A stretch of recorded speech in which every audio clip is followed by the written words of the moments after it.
Welcome to episode number 4 of the Castbar. The raids are open, the gates of Highmaul have been sieged, and all of us are now inside trying to get those beautiful purples.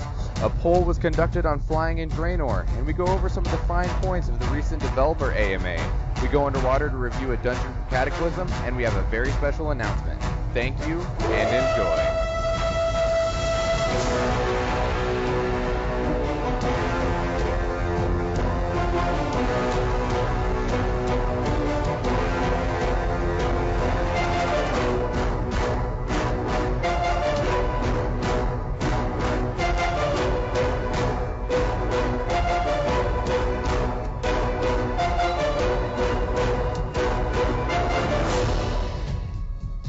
Hello everyone, it is Sunday, December 7th. I am your host, Michael, and as always with me I have Evan.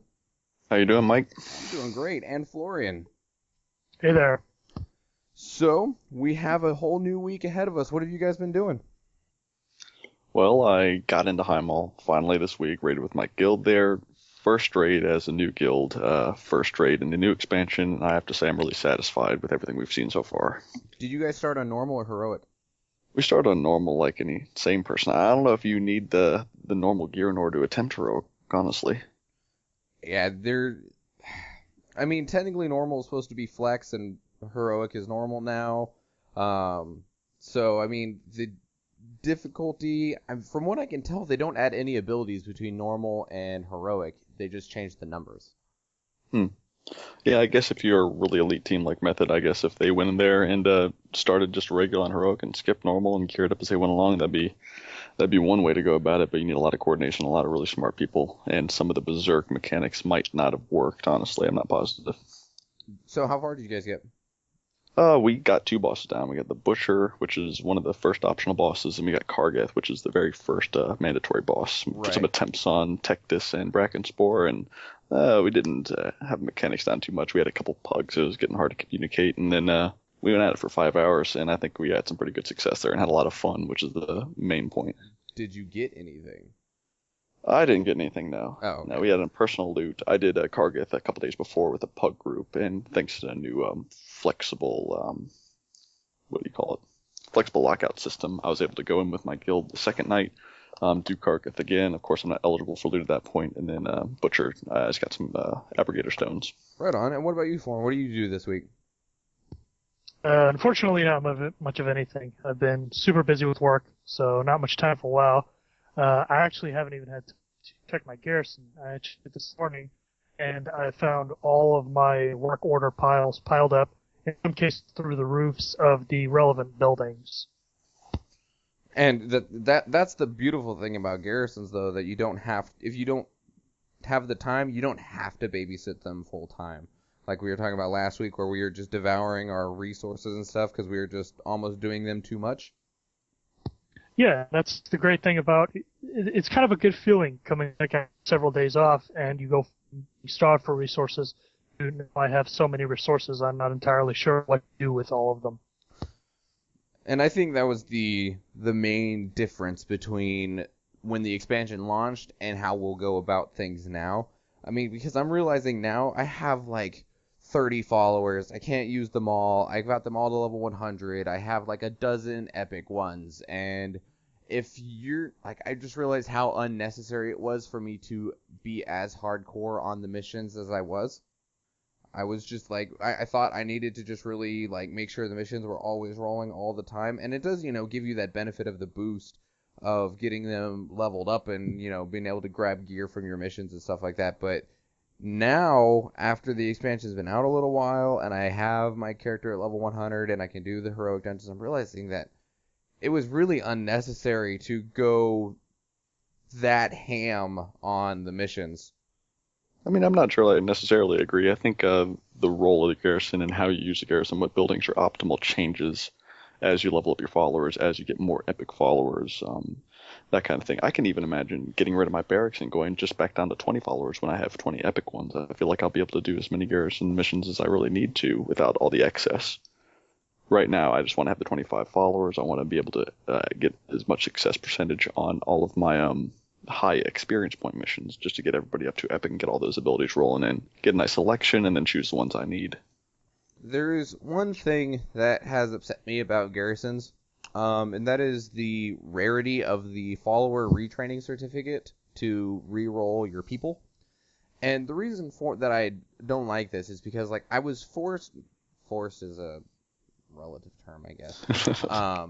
I felt as though in order to get things like Scavenger or the abilities that I was missing, I almost had to go to the inn and recruit these people, and they are now more useful than, the other ones I had before. The thing I don't like about this, now I haven't seen everyone that you can get through the headhunter missions in the inn, but I would really like there to be more options for retraining so that I can use these characters that might mean something to me instead of, Worgen with Scavenger number 269.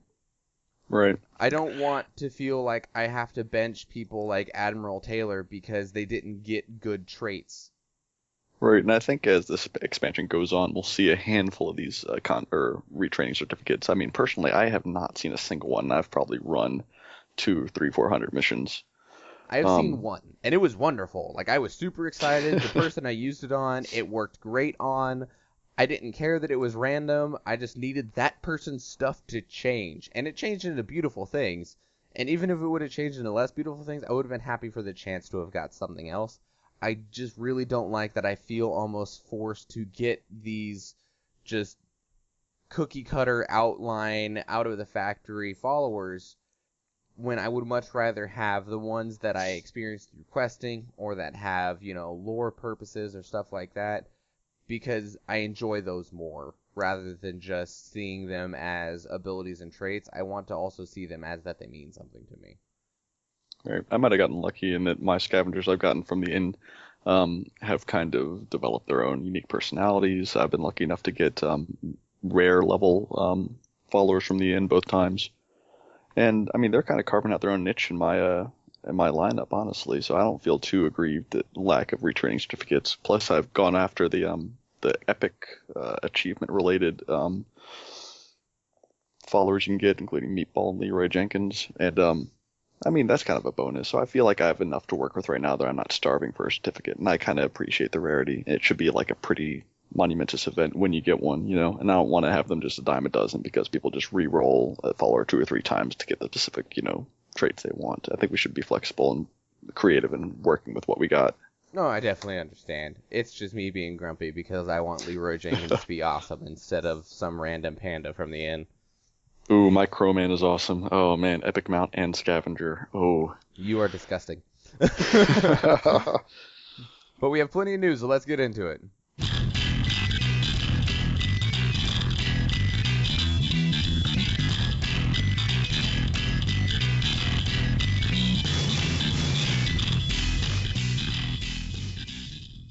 Alright, first order of business is what we were talking about earlier, that Highmaul is open. So you can go into the raid, you can go crash through it. Currently, your only difficulties that are available are normal and heroic. LFR and Mythic will be opening in 2 days on Tuesday, December 9th. And then you're full on and open. The first thing of is that Method was the very first to defeat the heroic Imperator Margok. That's the final boss. They had actually already defeated him multiple times before, and they defeated him at the BlizzCon raid contest, but now it's officially live. There might have been more tweaks here and there, we're not entirely sure, and Method was the first to down him.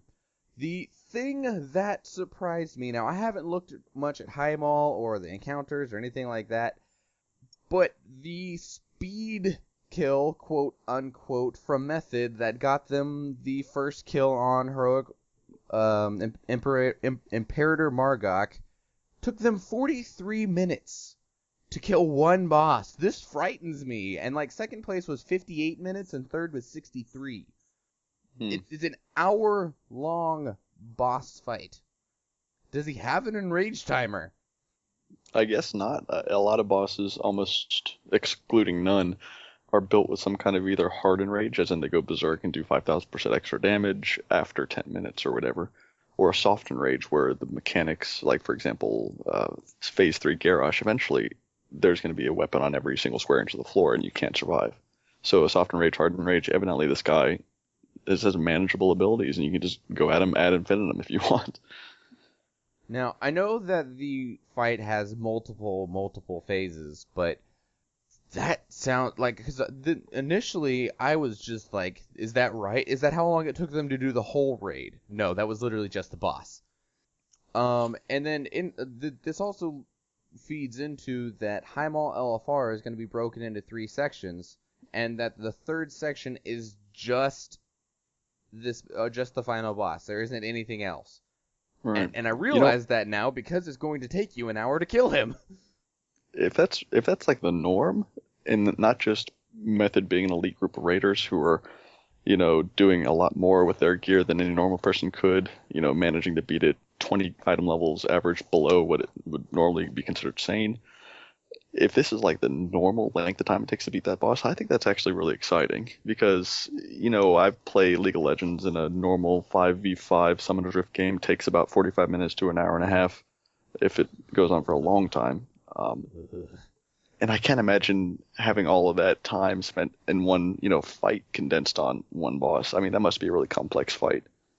I played League for 3 years, and I recently got into the Heroes of the Stormblade. I'm so excited because those games do not last longer than 20 minutes, and it's fantastic.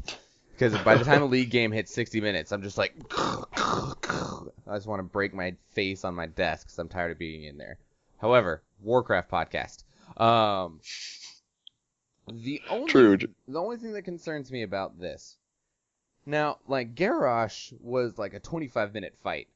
And roughly, depending on the group and what have you, I remember getting to, like, the end of Phase 3, and you're fighting him for, like, 18 minutes, depending on how bad your group is, and then you wipe, and it's the most depressing thing on the planet.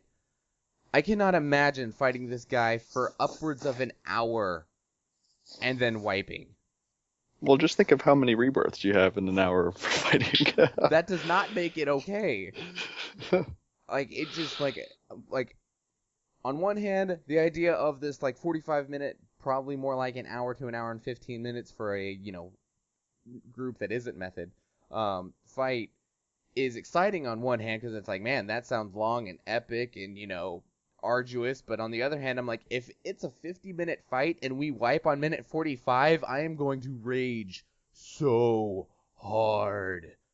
Right. I mean, honestly, I'm thinking it's the kind of fight where if you have the amount of concentration and focus that gets you past 20 minutes, then 45 minutes an hour isn't all that much different as far as difficulty. It's just a matter of maintaining, that focus. But then again, I don't want to speak too much to it because I've never seen the fight. I haven't read the description. I haven't looked at the boss notes. I want to be kind of surprised, and I'm working on the first 4 bosses right now, honestly, with my team. Well, and there's 2 things that I can see about this. Like, either the fight's easy and it's just like an endurance test. Like, can your healers, manage their mana well enough to make it for 50 minutes? At that point, I mean, I don't know on how DPS is doing mana-wise at higher gear levels, but, I mean, some classes I know of had to watch it just a little bit. But, I mean, is this, like, purely just like a dance-off? Like, who's going to be the first to actually give up? Wait, you were the Imperador? Yeah, exactly. Dance off. Yeah, that'd be pretty intense, honestly. Are there checkpoints? checkpoints? If we wipe at Phase 3, do we get to go back to Phase 3? That'd be convenient, now, wouldn't it? I mean, honestly, it might be. It depends on what you consider start to finish, but then again, I haven't even watched a video of the thing. What do you think, Florian? You've been sitting over there being very quiet. I'm not really sure what I think at this point. It's very strange to have any kind of boss fight to go on that long, and I'm trying to think of what kind of mechanics could possibly stretch out a boss fight for that long a period of time, because I've looked this guy up. He's only got about, I think, 58 million health, which isn't totally unmanageable. So I'm just kind of wondering what's going on there and why Blizzard decided to design such a long fight. Well, Blizzard loves to experiment, so this is probably them experiencing with a ridiculously long fight. But it's just... Right, I like the idea that it's multiple phases, lots of different twists and turns, and then it keeps your heart pumping for a long time. I'm going to say that if it lasts 43 minutes, it's not going to be 43 minutes of balls to the wall, need constant concentration, if you ever went to the fire ridge in the Timeless Isle and you were tanking those, what do you call them? Or the Arcarius of Flame, you remember on Timeless Isle? Yes. If you have a tank in there, you have to constantly avoid those big AoE cleaves, right? Mm-hmm. And if it's like, I'm looking at the ground 100% of the time, I'm dodging left, dodging right, trying to aim them at me rather than at the rest of the people DPSing, and that fight takes a long time to kill that guy with just a couple people. And that is 100% down to the millisecond reaction time the entire time. That's an exhausting fight. Trying not to die one time killing the Arcarius Flame. So I'm thinking Imperator Margok has got to be something that's a little bit more relaxed as far as pacing during the entire thing, such that people can actually maintain this concentration. I think if there's a margin of error that's super slim, then they would not make it nearly this long. Yeah, I can't imagine having to be perfectly on my toes for an hour. Like, I mean, you can raid for multiple hours, but, I mean, boss fights that last 10, 15 minutes, that's only 10, 15 minutes, and you get a break. Mm-hmm. You get to mindlessly do some trash or just, just take a break. Yeah, I mean, I definitely see, like, going into this, be like, all right, we're coming up to Imperator. Everyone take 5 minutes to, breathe, go get a drink of water, use the bathroom now. Even if you don't feel like you have to go to the bathroom, you better try because you don't get to go for an hour. Yeah, it just seems gross. Moving along, though. MMO Champion recently put out a poll that asked, are you enjoying not having flying in Draenor? The poll currently resulted in 70% saying yes, they were enjoying not flying, and 30% saying no. This was a little bit surprising to me, considering the initial outrage at not having flying. What was your thoughts, Florian? My thought is that it's a very good thing that we can't fly now. So far, I have loved every second of being stuck on the ground, because it's completely changed the way I look at the world, the way I explore the world, the way I play the game. For example, I've been treasure hunting recently, and I found one treasure in Nagrand that is located high up in an Iron Horde tower, and I couldn't figure out how to get into it, so I had to run up a nearby mountainous area, take a glider from there, fly down into the window of that tower, and hit it exactly to get my treasure. That was interesting, fun gameplay. That would never have happened if we were allowed to fly. Yeah, you would have just flown up there. Exactly. So it's adding a lot. While it does take a little longer to get around, which isn't that bad because we have a ton of flight points, but while it takes a little bit longer to get around, I think it adds way more to the gameplay and the experience when we can't just fly around. And I think a lot of people who were originally opposed to the whole not flying thing have now realized through playing that it's actually much better not to fly, especially during things like questing and exploration, where a lack of freedom and movement can actually make you have to be more creative and pull more gameplay out of the situations you find out in the world. No, definitely. I mean, being able to fly and there being quest objectives, I never saw anyone not just fly up, fly down wherever there wasn't mobs, get the quest objective, and leave. Exactly. Now the mobs actually need something. If you want to go into an enemy encampment and get something, it's not just land, grab it, and leave. Now you actually have to fight your way in, which makes sense since we're essentially invading another world. It makes more sense lore-wise, and it feels better gameplay-wise. And there are flying options. I mean, you can get the little rocket thing that the Gnomish Gearworks gives you. What is the Horde variant called? The personal delivery system for the Goblin Workshop, I think. Goblin Workshop. I was mostly talking about the building name. Yeah, you can get the rocket that, you can fly on. There's the cool feather thing that allows you to fly from the inn. Aviana's feather, I think. Mm-hmm, yeah. That allows you to fly, and it's got like a 10-minute cooldown. I mean, you have options. I mean, if you get the Shredder in Gorgron. It flies. So, I mean, if you were to the point where, like, with that tower thing, if you're just like, I have no idea how to get up there, and you don't have the glider or you didn't think about it. I mean, there are ways that you can just go, I'm done trying to figure this out. Okay, I'm just going to use my rocket, fly up there, get it, and leave. Thanks. But not having flying has also, for me, been wonderful. I don't want it. Make those. What, Evan? I was going to say, the lack of flying mounts have made those items a lot more valuable. And the point of interest in Nagrand, where you have the goblins that are set up every once in a while with their deployable gliders. Have you guys found those too? No.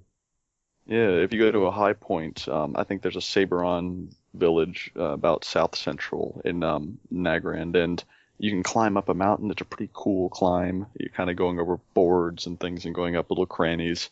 And at the very top, it's a little goblin with his little picnic basket and his deployable glider that you can just take off from the top of the big mountain.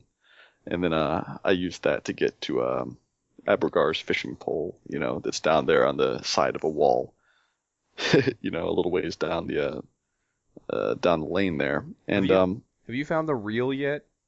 Don't tell me where it is. Just tell me if you found it. I found it. I looked on my head. Oh, you cheater. Yep. But what this information... Yeah, Abergar's been a good follower. What this information does give us is that as we're happy with the lack of flying, so is the majority of the people. I mean, I haven't really truly felt like it's even hindered my ability to gather resources, whether it's herbs, mine nodes, or, lumber. Those are placed much more friendly, I guess. I mean, it used to be that they always stuck a mob, like, almost on top of it, so that if you wanted to swoop down, land, and get it, you had to kill it no matter what. But there are ways around that now because they were able to space it out so much. And, I mean, it's allowed things to feel much more epic. Like, even in Shadowmoon Valley, just going into the Shadowmoon Burial Grounds, not the dungeon, but the actual, like, outside temple area when you're going to stop Ner'zhul, that was pretty awesome because you can't just fly in there. You had to find the way in, go through this whole stone thing, and then there's this big open area that was neat that you couldn't get to before, and it made it feel just so much better. Right, and I think the 30% of people who are dissenting against flying, or the no flying rules at least, half of them are probably not satisfied with the idea that they won't be able to fly ever. And I think that eventually, especially after the second raid tier has gotten a little bit stale, they will allow flying before the end of the expansion. I could see being allowed to fly, but which, by the way, there is no flying going to be in 6.1. So the next patch, you're still not going to be able to fly. So if you wanted to, I'm sorry. I might see them add flying during the final patch.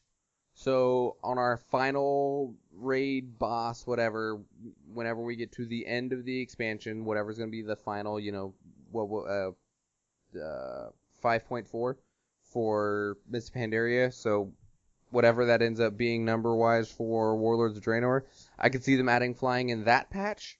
So it's like, okay, this is the end, you can fly, maybe you have to fly to get up to the raid because, now that we've wiped out so much of the Iron Horde, you're able to fly, and you're just gonna, jump on your griffins and wyverns and bats and whatever else and go assault his keep or whatever. Or I could see them adding flying at the beginning of the next expansion. So, as soon as this expansion's over, everything's done here, fine, you can fly. We don't care anymore. Right.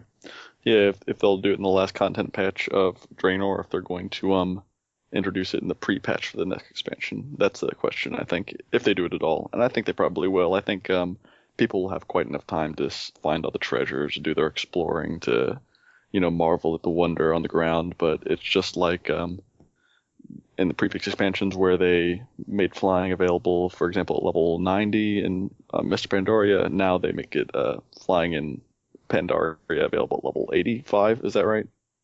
I have no idea off the top of my head. After they released the new expansion, they kind of back up the flying level requirement so that as you're leveling through the old content, you can fly the entire time. You don't have to hoof it the entire time. I'm not sure. I don't know. Well, that's just kind of my impression that I've got when they've released the subsequent expansions to make the content not current anymore. They just take out all of these obstacles towards getting through it as fast as possible. Because I think we want to experience the brand new content. I think Blizzard realizes that. So when they get something beyond Warlords, they'll open up the skies, so to speak. That's also why they keep on squishing the experience to level, so that you'll level through the old stuff faster. Because World of Warcraft really is an end game platform. I mean, when the expansion launches and all that, sure, there's plenty of stuff getting up to the maximum level, but World of Warcraft really runs off of the end, whatever's maximum level. That's where a lot of their time and their meat goes into after the expansion has been launched. But we have a very special announcement coming up. Argi is for sale. He's a cute little adorable little. Is he a tall book? Is that what he is? He's a goat. He's a space goat. He's a goat. He's literally just a space goat. Okay, he's this really adorable little space goat that they showed at BlizzCon. He is adorable. He's available for sale on the shop. Sorry, excuse me. And he currently, for the month of December, from December 3rd, which is the day he came out, to December 31st, all proceeds of Argi's sales go to the American Red Cross, so 100%. You can also buy him with the new Grinning Reaver mount as a bundle for $30, which gives you $5 off total. However, they only give the money that would have went to Argi to the Red Cross, so that would be $10. And we have a very special announcement for this beautiful, cute little pet going on sale, and the Castbar is going to be doing a giveaway! Yay! Okay, so the way this is going to work is that we have several ways for you to enter. You are allowed multiple entries if you want to do the different platforms, and there is a possible way to get a total of 10 entries. And we will be doing the following methods to gain an entry. You can give one entry for liking our Facebook page, which will be in the show notes. You can share the contest on Facebook, which our Facebook page will be posting a message about the rules and everything for the contest, which is what I'm explaining now. You can follow us on Twitter. You can retweet the contest tweet on Twitter. Both of these will gain you a single entry. Leave us a review on iTunes. Does not have to be 5 stars. I am not going to buy your 5-star review. If you do not believe we deserve 5 stars, don't give us 5 stars. Currently, we have no reviews, and any feedback at this point is good feedback. Even if you're telling us we suck and we should cut out parts, that is information that we didn't have priorly. So you will get 3 entries for leaving us an iTunes review, because that really does help us. That helps us know what we're doing right, what we're doing wrong, and it can also directly benefit the show by making us appear more often on iTunes. Also, the other way that you can gain entries, you'll be able to gain 3 entries by listening to the show for the next 3 weeks. So this week and then the following 2 weeks, we will be asking a question on the show. And if you email the show, which is thecastbar@gmail.com, with the correct answer, that also gives you an entry. The contest will be closing on Christmas, December 25th. We will not accept any entries that are after that date, and we will be announcing the winners on December 28th, which is a Sunday, which will be another one of our shows. And we will be giving away more Argis based on the number of entries that we receive. So, the first Argi will go up for a reward if we get 100 entries. So that only requires 10 of you people to do all of the entries possible. 10 entries per person, 10 people, 100 entries, that's 1. Next one will go up at 250. Next one will go up at 500, then 1,000, and then 2,500. So that's a total of 5 possible that we're going to give away. And if the number just goes like completely kablonkers outside of 2,500 for magical reasons, then we might do something special. But we will concern ourselves with that if we hit big numbers, 10,000 entries or whatever. So, Florian, you currently are the one who was designated to ask the questions each week. What is our listeners' first question for the first week to gain their entry for listening to the show? Okay, this week we have a lore question regarding Warcraft history. The question is, who is the only known individual to have personally fought and successfully injured Sargeras? If you know the answer, shoot us an email. If you're right, you can get an entry, and you can help those poor people who have Ebola get some Red Cross help.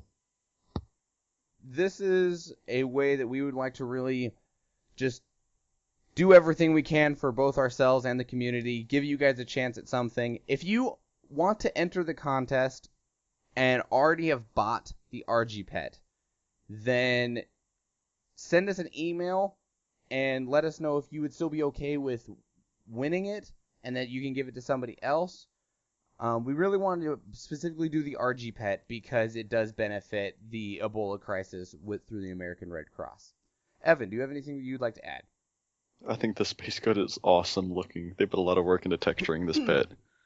Space goat, coast to coast? Space goat, coat to coat. Coat to coat. No, don't turn him into a coat.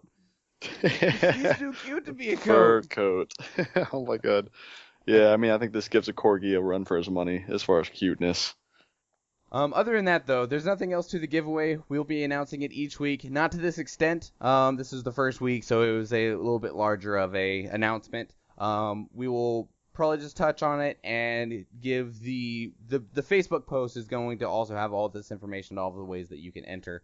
And so we'll just be directing people there each week, just in case we get new listeners between this week and last week. And on the questions for on the show, you're able to answer them all the way up until December 25th. So if you end up listening to a later show and you missed a week that had a question, you can go back, listen to that show, get the question, and still answer it. So get on it. Get your entries in, and I wish you all the best of luck. I will also say that even though that we will be sharing the information on our own Twitters and Facebook pages, we are not including ourselves in the entries. So we cannot win our own giveaway, just so you know. And now let's move into a closer look.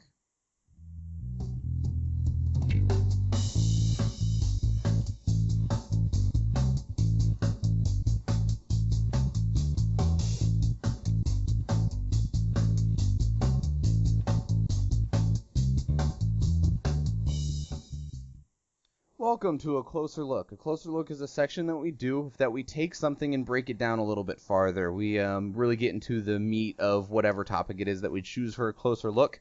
It can be anything from a feature in the game to how a druid would fight a DK in PvP to just whatever we end up deciding would be a good thing to zoom in on, whether it's garrisons or just whatever it takes. This week, there was a recent Reddit post which a whole bunch of the World of Warcraft developers got on to Reddit 3 times throughout the day for a few hours each time, and it was a AMA, an Ask Me Anything. And they answered a slew of questions. I will include a link in the show notes of the original Reddit post, so that if you would like to go there and read all of the questions, because we are only going to go over some of the larger ones, some of the bigger posts and some of the bigger points, or some of the more enjoyable things that were on there. There are dozens and dozens of questions. We won't be going over them all. Just a few of the things that are a little bit more noteworthy. Did you both see and read over the full post? Because I combed the whole thing. It was wonderful. Yeah, a couple of really good Redditors put the cliff notes at the top of the links to all the comments that were relevant to the questions that were asked. I went over and looked into a couple of those that interested me more. Otherwise, it's just a skim. There's a whole lot of content there, and they spent a lot of time. They had like 6 Blizzard representatives on staff answering questions, which I thought was insane, but really good AMA. First question, did they get paid for this? I hope so. I think they were probably on the clock when they did it, right? I hope so. What about you, Florian? Did you get to check it out? Yeah, I went through, I read all of the questions, and I read all of the answers. And on the whole, I'm glad they've given us this much information. This is an unprecedentedly big AMA, and I'm really glad that Blizzard has seen fit to do that. I also like that people are starting to find Reddit as a more acceptable place to conduct these sort of things. I mean, because Blues answer things on the forums on occasion, but it's very rare that we get something like this. I mean, and other platforms have been moving towards either having their own Reddit altogether, or just using it as a platform to connect with the community a little bit closer. But the first thing on the WoW Developer AMA, somebody asked about the heirlooms, because the heirloom system is currently, you still can't buy the heirlooms with gold, because they moved away from Justice Points to Valor Points. The heirloom vendors are still gone. So if you want to get your heirlooms to level up alts, I'm sorry. There is also the talk of the heirloom system, where heirlooms are just a menu that's account-wide, and you just click them to add them instead of having to figure out which of your 14 alts your male gear is currently attached to. And it could be in a non-male, where male users' bags, to where they just have an interface that allows you to add them to your character if you currently own them. They said that would be coming in 6.1, so luckily that's soon. Oh, wow. So they announced the actual system where it's UI based and everything coming in 6.1? Correct. That's fantastic, because I have this, with the caster staff, the big skull thing. I don't know where it is. I've got the maximum number of alt characters, and it could be anywhere. And I don't want to submit a ticket, because that's just embarrassing. You have 50 tunes? Yeah, I mean, Whoa. I've been playing for 10 years, man. I had my friends all over the place in different realms, and I made a couple characters, leveled them up, didn't want to delete them, because what if I want to play on Silverhand one day? I've got that level 29 druid ready to go. It saves me, 16, 15, 17 minutes to get to 29 these days, but... Okay, quick question. How many of them are below level 10? Not very many, probably 5 or 6 or 7, 8, 9, maybe. How many are below level 30? Probably 25 to 30 of them are below level 30. And how many of them are below level 60? I think not very many more. If they got past level 30, they got past level 60, generally speaking. All right, then. I would be fearful of seeing what your accumulated time played is. Yeah, well, the thing is that I don't want to delete a character that got an old PvP title back in the day. I mean, I have a level 64 gnome that still has some of the old world epics, and his knight title, really cool from back in Vanilla WoW. Really cool items you can't get anymore. I mean, he's got a rank 4 Stormpike insignia. You don't see that. You don't see that anymore. So it's sentimental value there. Got to hold on to that nostalgia and be able to rub it in other people's faces if you ever decide to return. It makes my account more valuable if I want to sell it for thousands of dollars when I decide to quit. Good luck on that. I've never seen anyone actually be able to do that. We'll on, see. Florian, will you take the next bullet? Sure. This is a great one, because this is something I have a lot of opinion on. Apparently the devs ended up making more secondary stats than they wanted, and it's causing some confusion as to how gear has turned out and problems in the process of gearing up. And the main thing is that right now there are way too many, well, I wouldn't say way too many, but too many secondary stats, and that combined with the randomization on gear means it's much harder to find gear that actually has the stats you want. And it also means that preset gear isn't necessarily going to have what you want. For example, all of the gear that can be bought with Apexis crystals is useless to me as a destruction warlock, because none of it has the 2 top secondary stats that I actually need. All of it has versatility, which, as far as I can know, no one needs, or haste. And I just need critical strike and mastery. So they've kind of set up a system where it's making it harder to gear up, and where an item that would be a straight item level upgrade isn't necessarily actually better for you, just because there are so many different stats that can be on it. Well, and the initial question was born from people asking about versatility as a stat, particularly, and that a lot of people feel as though that versatility is a useless stat. Well, it's definitely a boring stat. It doesn't do anything interesting. It doesn't, for example, if you have a bunch of critical strike, you might alter your playstyle a little bit to try to do less hits that do more damage. Or if you have a lot of haste, you might change things around. Or if you find really good gear that's great for a particular class spec, you might change your entire spec around. But versatility, it doesn't do anything. It's just a flat increase to everything. No matter what spec you play, no matter how you play your character, versatility is never going to change the way you play, and it's never going to require you to make any real hard decisions gearing-wise. You just see versatility, you're like, oh, that's just a flat increase, and then you're done. Right. And it really, like you said, it's boring. And then there's also the stats that aren't even on gear, that just have a chance to be on gear, such as Leech, which is a percentage of the damage that you do heals you. There's just so many. Like, they initially wanted to trim things by, taking out what they thought were just unnecessary stats, such as hit, expertise, bonus armor, not bonus armor, dodge, parry. Is there another one that they removed? Yeah, block, the other tanking stat. And I feel as though that they've just gave themselves a different problem, because now they have so many other stats that are maybe more or less beneficial in some ways, or are harder to get because they took out things like reforging and stuff like that. Gems are much less prominent, so it is much harder to get the stats that you want. I mean, they've tried to balance it for some classes. Like, it used to be like fire mages, if you didn't have like 50% crit, you should just quit life, because you're not worth anything unless you have this huge pile of crit. They still want crit more than anything else, but they tried to balance it to where they don't have to have it to be useful. But at the same time, it still hurts when you're like, this piece of gear is terribly statted. And anytime I see versatility, I always wish it was something else. Right. I feel the same way. The thing is, though, is that although they gave themselves another problem, it's not the same problem. The reason they took out hit and expertise was valid in my eyes. They thought that not being at hit cap meant you had to gear up and change your gear around and spend money just so you could break even. Oh, definitely. And hit 0% miss, which, I mean, it's like you're trying to reduce a penalty rather than making yourself stronger in ways that are interesting. Right. So I definitely agree with that. Although, I mean, I did like being a tank in Mr. Pandaria, where you had to hit that expertise cap, and it was kind of like a milestone. Now I'm a valid tank. Now I can go into the raids.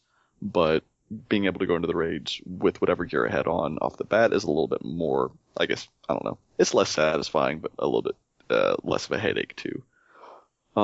Just because of switching out the one piece of gear that throws off my hit percentage, because I have to balance everything using like a external application just to make sure I'm at 7.5 exactly.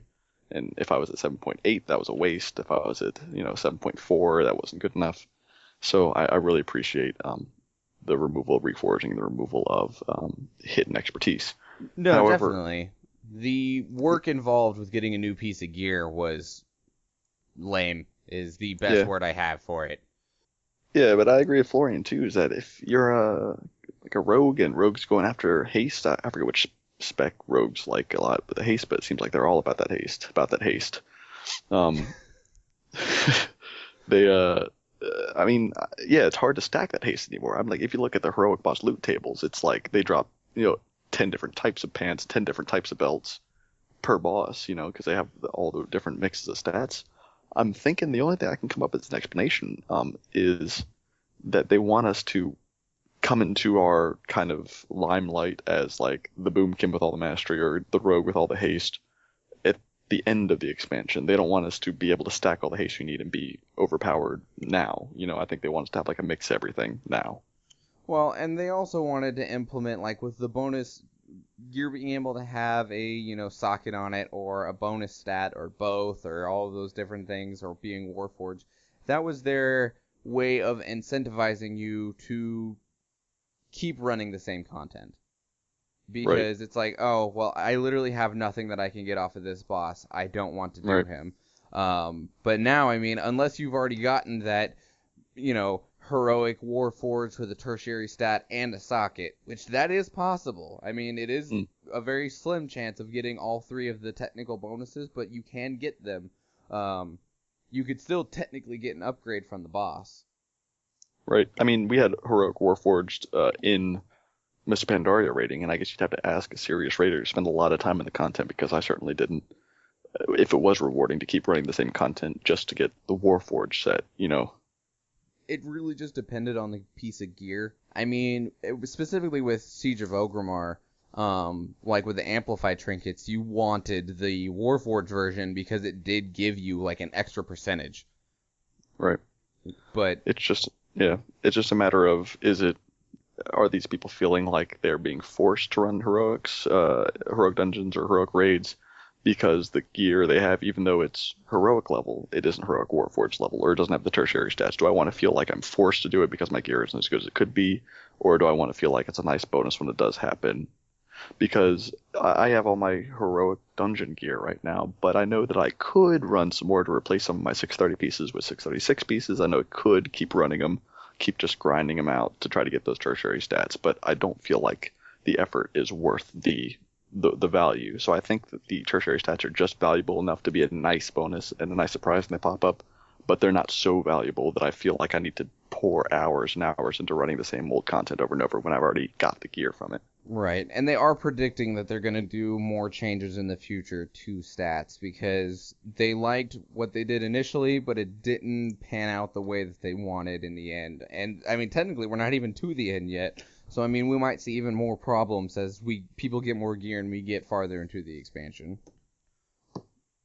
Evan, will you take the next bullet? Sure. So somebody asked, how do you determine what becomes a toy? And I was feeling the same thing. There are a couple I think flavor items, as I would call them, that are, I guess the reason they're not toys is because they're kind of Draenor specific. I can only use this item in this zone. I can use that item in that zone. Some of them kind of defy that logic, like the charges. If you have a certain number of charges, they don't put it in the toy box. But the Blizzard developer answer was that they just throw back a shot of vodka and take aim at the toy or not toy dartboard. Which seems, a little bit more reasonable to me. Which I don't believe that it's false, because there are some things that I believe that they might actually do this on, such as, this mostly comes in, they already said they're not going to put anything that's a teleport as a toy, because that makes level 1s and low levels have too much ability to get around. But there's so many things that I'm like, why isn't this a toy? Because it's a trinket, and I hate toys that are trinkets. Right. Because then you don't really ever get to use them as a toy. Not necessarily because they don't go into the toy box, but just because, you have to equip them, and then there's a cooldown to use them, and it's just lame. So one example I can think of a toy-looking thing that's a trinket is the Piccolo, the flaming flute or whatever. You get from Hearth or Forest or Hearthglen or whatever from a dead side or I guess it's live side of Stratholme. It's a trinket. You equip it and you play the flute. It makes everybody dance. It's like the very first dance item, right? From vanilla, and that's a trinket you have to equip and then use it. But it's got no combat benefit at all. I think that'd be a fine toy for the toy box. But then you also have the Barov Peasant Collar, which is a trinket that I think it was a vanilla item, and they've kind of revamped it and put it back in with that Lumbermill quest line. For Warlords, it's a trinket, you equip it. It doesn't give any combat stats, I don't think, but you can use it to summon your little peasants to fight for you. But that's and that a trinket. Does deliver it's a combat benefit. They're both trinkets, and they're both not in the toy box. But the one with the combat benefit that summons the minions, I can understand. The flaming Piccolo, I mean, it doesn't seem like it's right that it's in the trinket slot, not the toy box slot. Well, and then some trinkets did get turned into toys, like the Orb of Deception, that allows you to turn into a member of the opposite race for 5 minutes. That was a trinket, and now it is a toy. So, I mean, I really do just see this dartboard and yeah, all right, that one's a toy. Yeah. We talked about Abiana's feather that shoots you way up in the air. It's an in-quest item. And then lets you fall down with the little glider wings, and you can go real fast and real far. I can understand not making that a toy, because although you can only use it outdoors, and there are limitations. For example, the Ogre Spectator Arena toy, I don't know if you have that in Alliance, because it's a Frostfire Ridge treasure box item. It's like a spectator horn. You blow the horn and 2 ogres fight for your amusement, like in a gladiator arena right in front of you. You can only do that outside. It doesn't work inside, but it's still a toy in the toy box. Abiana's Feather works outside, doesn't work inside, but it's not a toy in the toy box, and I think it's because in future expansions, if they want to limit your ability to fly up into the air and get around, they want to be able to tack on only usable in Draenor or not usable in this zone onto the item in a future patch. Right. So I I want to say there's like a reasonable explanation for all these things. I think they kind of just gave us the funny answer, but I really think there's more going on. I think Blizzard doesn't really leave anything unexplained or up to chance like that, especially flavor items where it has to be flavorful, it has to add enjoyment, but it can't be game breaking. No, definitely. We'll go and move on to the next bullet. And that is that WoW, someone asked the question, and the answer initially said was that WoW has zero intentions of dying. They fully believe that WoW will be around for at least 10 more years, if not 20. Already the graphics are getting a little old, but they've been doing really good at keeping their stylized feel and keeping the textures updated enough to still make it feel not ancient. I mean, and there's some improvements that we've already talked about, such as water, that made a very large difference, but they have zero intentions of WoW ever going anywhere for quite some time. There's not going to be a WoW 2, anything like that. It's just going to be WoW, and it's going to keep going, and it's going to keep being awesome. And they said that unless it would take a very, very, very large, drastic decline for it to even be considered that WoW might be going away at any point in time. But I mean, they just jumped up to 10 million. That immediately says to me, no, we're probably good for at least a few more years. I mean, because we went from 13 million down to 6 million, and that took, what, 5 years? Yeah. And 6 million still fantastic numbers in all consideration of things. Well, it still blows the water out of the entire competition, honestly. I mean, WoW's a behemoth, and people say you lose half your subscribers in a couple of years, and that's like a big kind of death knell. But I mean, relatively speaking, no, it doesn't make sense at all. I think there's more of a market out there now. There are more choices for people who want an MMO than there were 10 years ago. So people are spreading themselves out a little bit, or people are deciding they don't have time, they grow up, the demographic shifts, and people don't want to spend their time playing an MMO in their adult life. But I think, really, if you look at everything else, all things being considered, WoW is crazy big. The thing that I would like to see is how many new players we've gotten in the last year. How many are returning and how many are new? Just what the difference is between people that are playing off on again, off again, on again, off again, and how much new blood we're actually getting into the game. Or have you guys seen any of the I'm a new player to Warcraft, give me some help on the Reddit forums or sure. Normally about Battle.net forums? At least one a day. Yeah, it seems like there's a little bit of a following. I haven't read those any very closely. Did people say why they chose WoW? Normally it's because of friends. I mean, there are the people that want to go out and try new things, but often, especially with the MMOs, you just want to play with your friends. You know, I'll tell you, when I first heard about Warcraft, World of Warcraft that is, I was in a custom map in Warcraft 3, and I think it was a role-play custom game where you have like a big game world and you have one moderator and everybody chooses a hero, and we all run around and the moderator spawns like wolves and stuff and gives a little story, like a Dungeons & Dragons DM kind of experience. Right. And they were saying, hey, they're developing World of Warcraft at first. It's like kind of like you play one hero and you level them up to 60 levels. I thought that seemed really, really cool. And God, that was back in 2002 or so. Man, it was a long time ago. You feeling old now, Evan? No, I don't feel too old. It's like that's reaching back. That's reaching back in the old memory. So I can imagine I can't imagine anybody really having a similar experience to that these days. I think WoW's pretty ubiquitous. I think more people know about WoW that have never touched a video game than ever before. So I think the new players coming in are get different expectations than I did, and Florian probably did back in the Burning Crusade, and even you and Lich King. So, I think Blizzard realized that, and I think they have a really good marketing team that's kind of got their pulse, or finger on the pulse rather, of what new gamers want, the different demographics, who's most likely to start gaming, this and that. So I'm sure they're changing their approach at all. But you remember the ad campaign they had back in the Burning Crusade where they have Ozzy Osbourne and Mr. T doing their like, you weren't playing at that point, Michael. Did you ever see those commercials on television? Yeah, I definitely saw them. They were pretty terrible. Oh yeah. Well, I mean, we had a big kick about it in general chat and everything during those days, but it's weird. I mean, the landscape's changing, WoW's changing, social media is exploding. They're getting on board with that. I think they're demonstrating that they're a resilient company that's really adapting to the different scenarios here, the environment. And so when they say they have zero intentions of dying, I fully believe that they're going to fight the tooth and nail to the last breath. Well, and also with just this expansion recently, the marketing team kicked it up to not even 11, 15. Their marketing team went insane for this expansion, and it paid off heavily. I mean, they were putting the game into movie theaters. They had the taxi in New York. They had the stone thing, whatever it was, over in Europe.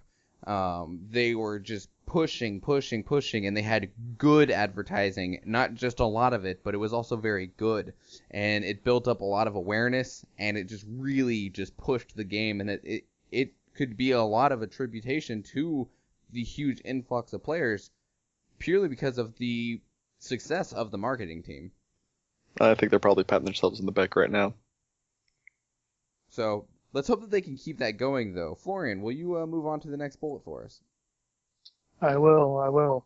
Next one, a long-requested feature for Battle.net, is an appear offline option, which, according to the Blizzard employees on Reddit, is not something that is currently on the way, but they are apparently going to be adding a recently seen option for people that you've recently played with. It's not so much that they're adding it, it's something that they would like to add.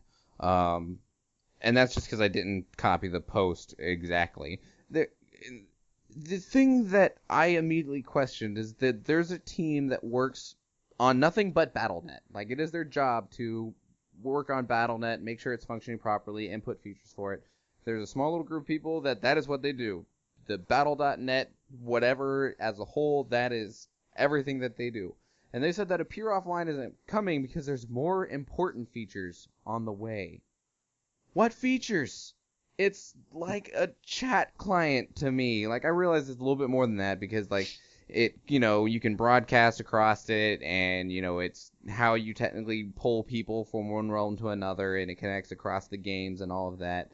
But, I mean, this has been a requested feature since Battle.net came out. You know what I think it's going to be? The new direction they're taking Battle.net?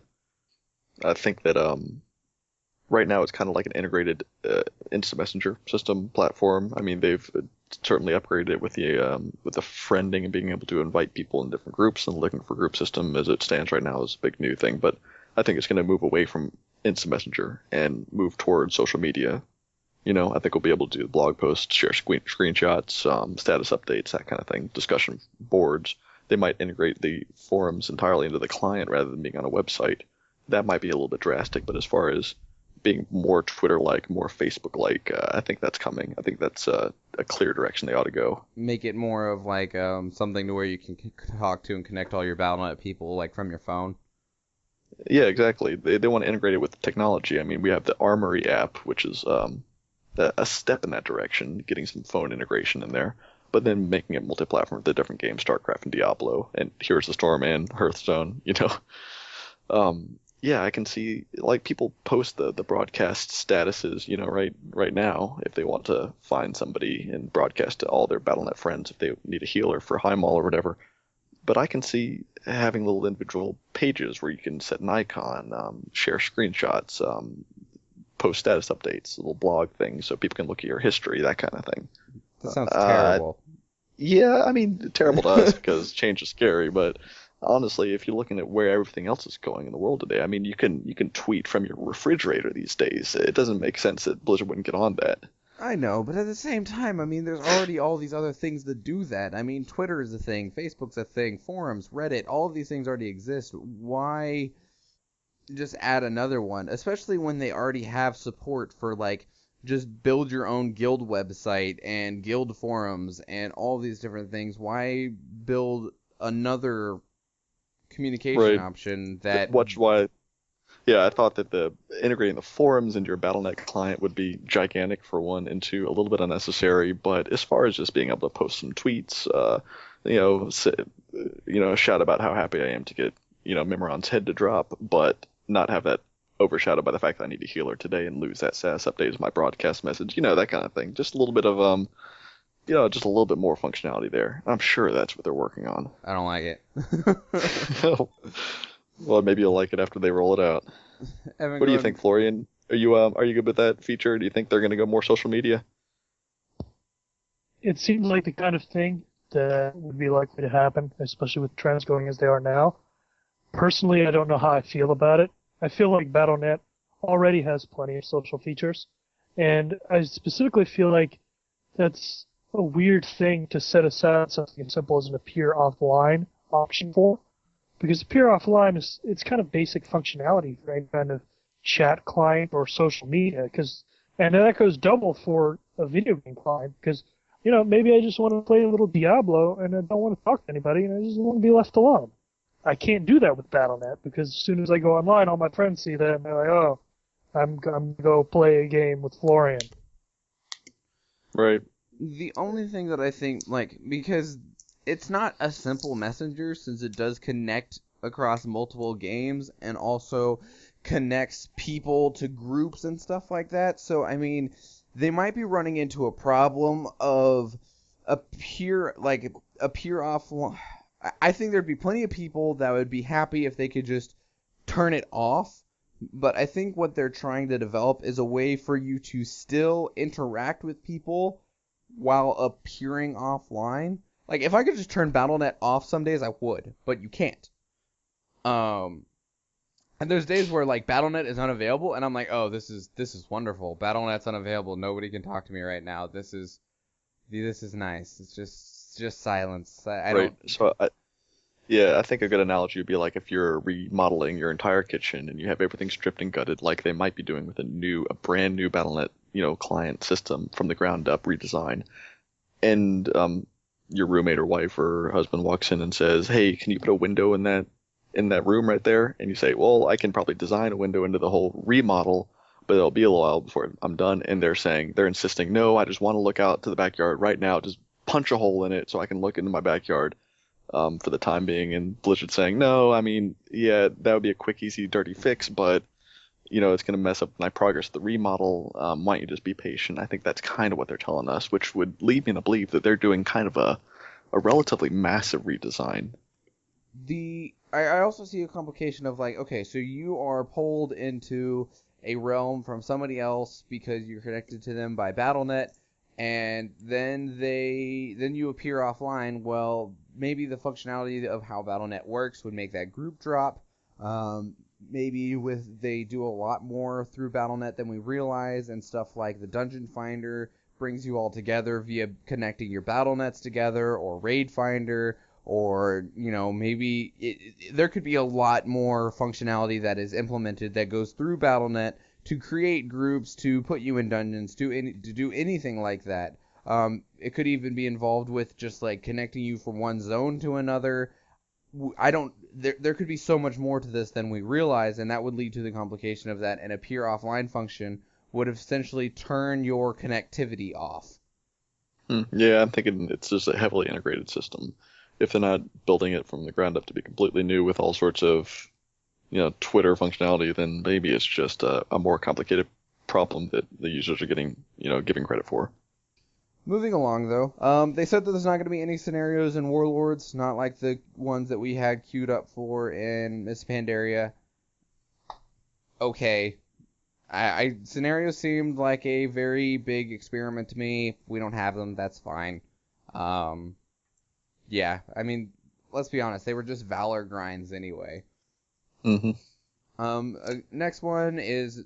People want to know if Blizzard had any plans on how to shorten DPS queue times, because let's face it, if you're DPS, you're an unhappy person when you queue up by yourself for a dungeon or a raid, as your queue time is generally anywhere from 20 minutes to an hour. They said their possible solution to that would be to allow extra DPS into dungeons, so instead of 3, add a 4th, and just scale the dungeon up, have it, retroactively change its numbers and stuff for an extra person. Yeah, that seems like a bad idea, and I don't think it would fix things in the long run, and I'm not sure you can. Do you guys have any ideas on how that, if this would fix it, and whether, if so or not, if there's any other way that they could fix it? Well, the problem... Yeah, go ahead, Florian. Yeah. The problem comes in from the fact that there's a huge disparity between what specs are available to players, what specs are necessary for endgame rating, and what specs are needed in a 5-man dungeon. In a 5-man dungeon, you only need 3 DPS, a tank, and a healer. In a 25-man raid, however, vast majority of your players are going to be DPS, and the ratios change completely. And it's the same thing in gameplay itself. Like, if you look at individual classes and specs available, there are way more DPS specs available than there are tanks and heals. So because of the design of the game, you've always got a shortage of either tanks or healers, usually both compared to DPS. And in order to make that balance out, they would have to change the gameplay in a completely drastic manner to be able to just lower the queues for everyone. And Right. it really wouldn't lower DPS queues, because true DPS queues are going to go down, but as a result of that, you're going to see tank and healer queues go up just a little bit, because there's going to be slightly less demand for them, since there are going to be more DPS in every group. I think the way they're talking about it, by adding more DPS to the dungeon, may be the best way to solve it, but in all honesty, it's just a result of the fundamental base game design of WoW and the fundamental design of the Trinity in MMOs. And there's not really any way around that without a fundamental design change. Well, and someone else was suggesting, I don't know if it was on the Reddit, I just remember someone suggesting changing dungeons to work to where, like, scenarios you were able to do them with 3 DPS. If there was a way to change dungeons so you could do them with 3 DPS, not 3 DPS, 5 DPS, then all of these DPS that are waiting on queues could just, there wouldn't be a queue time anymore. Because it's like, 5 DPS, throw them in that one, 5 DPS, they go in that one. It's just, if you're able to just send them, like, all together like that, like you could in scenarios, if there's a way to balance it to do that, then you completely kill the queue time completely. You wouldn't be able to do this in things like LFR, because tanks are much too prominent, but there's plenty of ways that we've seen DPS be able to tank things like 5-man dungeons, depending on the different class. And so if there was a way for them to engineer for you to be able to do that, then that would completely just remove the queue time for everybody. Because you'd only need 5 people. Period. And it would be a cool way to do it. I mean, I think, forget challenge modes. You leave challenge modes alone, because those are, like, really tuned to design to need that tank and to need that healer. I wouldn't want to cheapen the tank's role in a challenge mode, just like I wouldn't want to cheapen a tank's role in a raid. But if you were to take dungeons, 5-man dungeons, heroic dungeons, and just shift the mechanics around so that they're still challenging like a scenario was, and it was a lot more about evading avoidable damage than it was about making sure the one guy on the plate takes it all, then I think that'd be a little bit cooler. And what I'm imagining here is making a lot of people happy, especially hybrids, and giving a couple of DPS specs a kind of pseudo tank role, something that's like, you wouldn't work in a challenge mode, but for a heroic dungeon you can fill the role of tank. I'm talking a tenacity pit with a hunter. I'm talking about a warlock with a void walker. I'm talking about enhancement shamans, rogues with evasion tanking, and being able to fill a tank role for the purposes of a dungeon or heroic dungeon, and tune the dungeons that way in order to bring more tanks into the fold, so to speak, even in this limited capacity, for the purposes of shortening heroic dungeon queue times. I think it's more complicated than anyone. I think it's a definite problem, but I don't think the solution is anything that's ever going to be simple. Yeah, maybe. I mean, scenarios were kind of an elegant solution to that exact problem. Make it possible to do 3 DPS, take the pressure off of the heroic queues. The problem is that you couldn't LFG matchmake for a heroic scenario, which I never understood.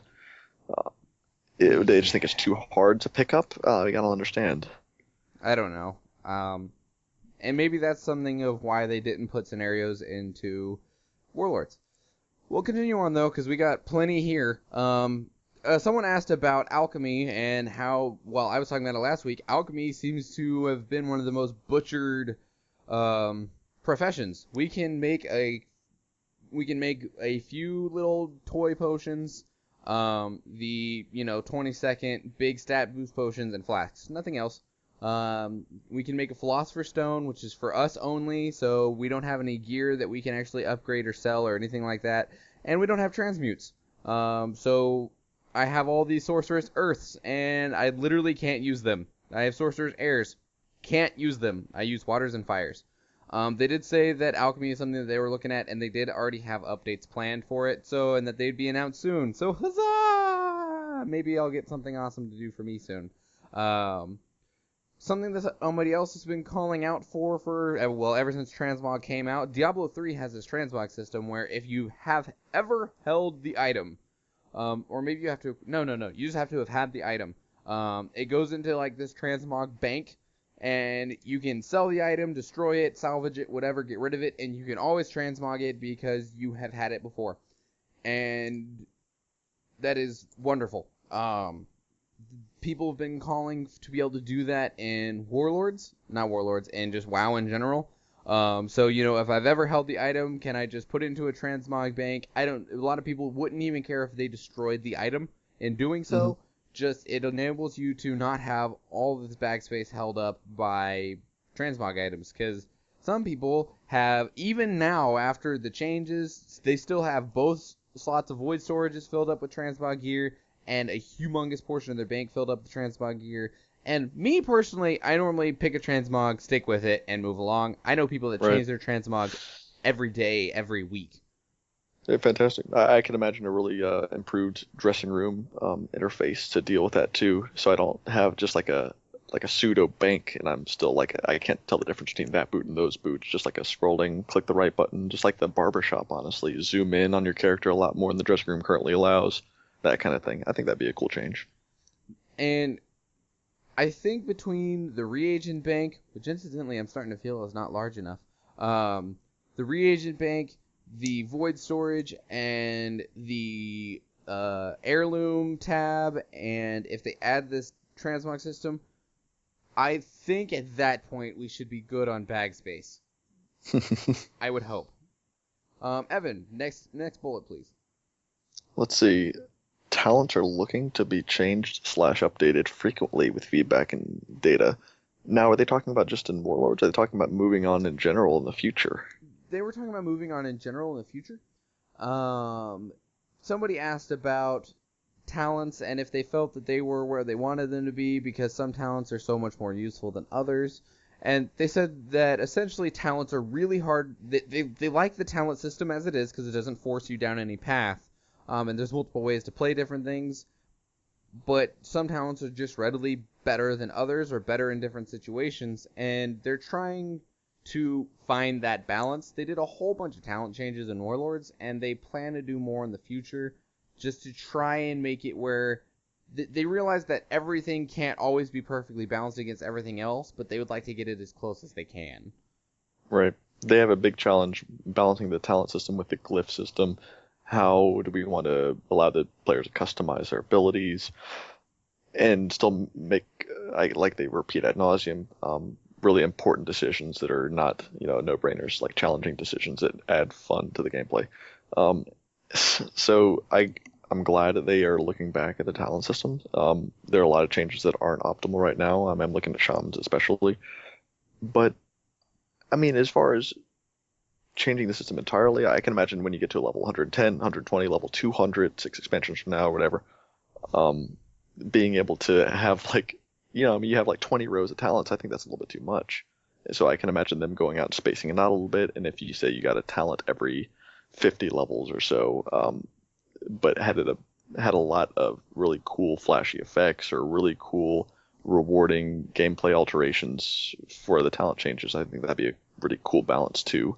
Right now, leveling up an alt when you get the talent to level 15, that does generally like a movement speed thing, and talent level 30, they just seem a little bit underwhelming. Leveling up an alt is a little bit boring from the talent perspective. Sure. And they already said that they have lots of talent balancing to do, especially because they can't predict the way that people use things.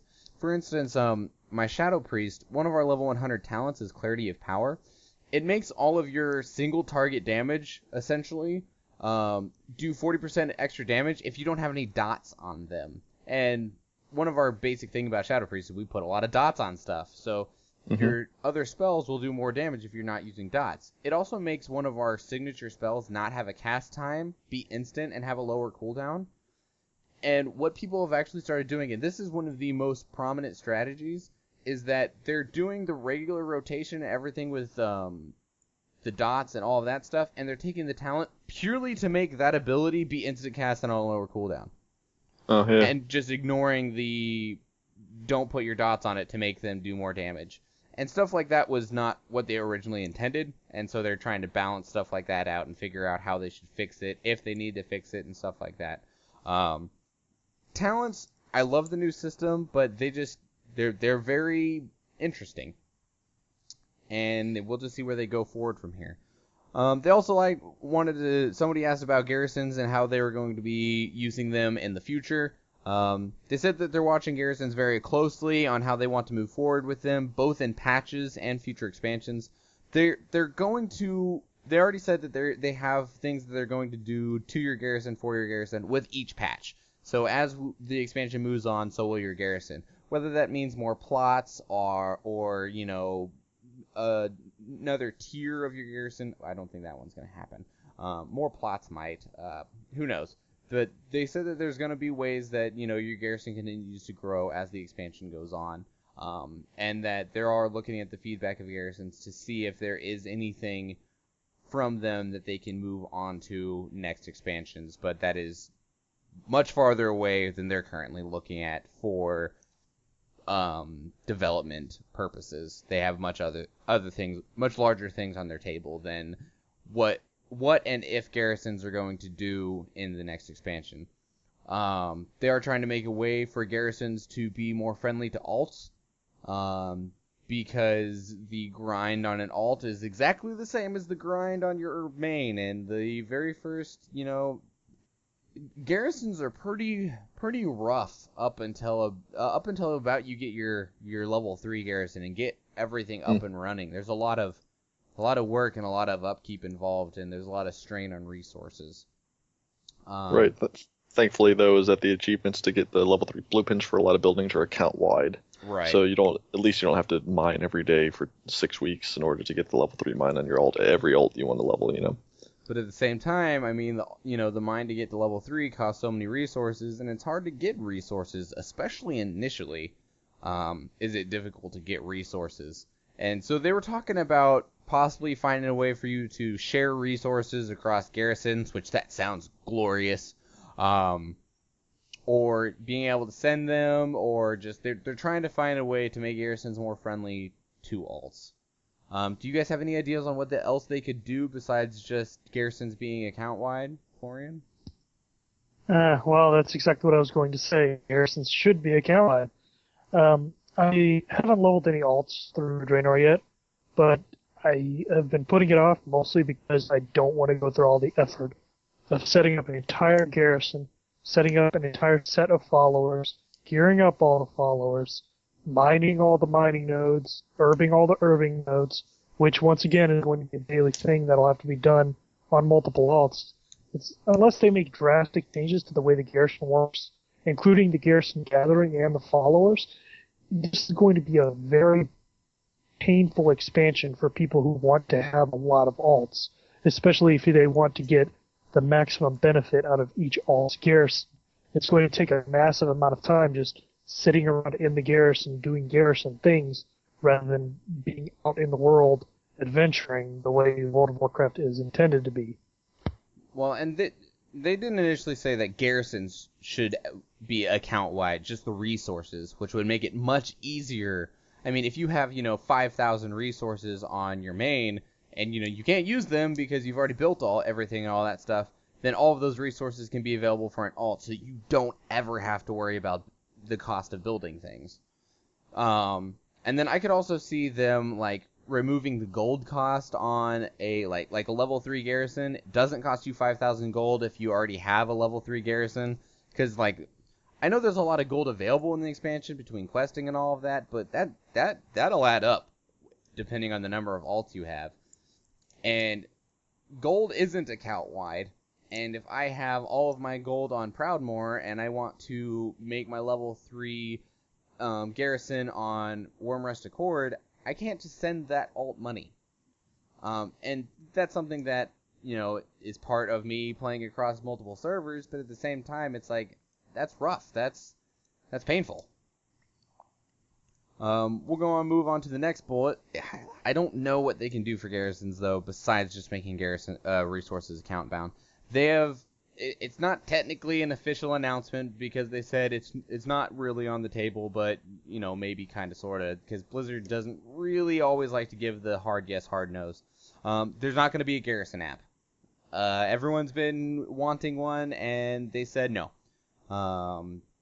The people that work on that, garrisons are currently a Warlords of Draenor exclusive feature.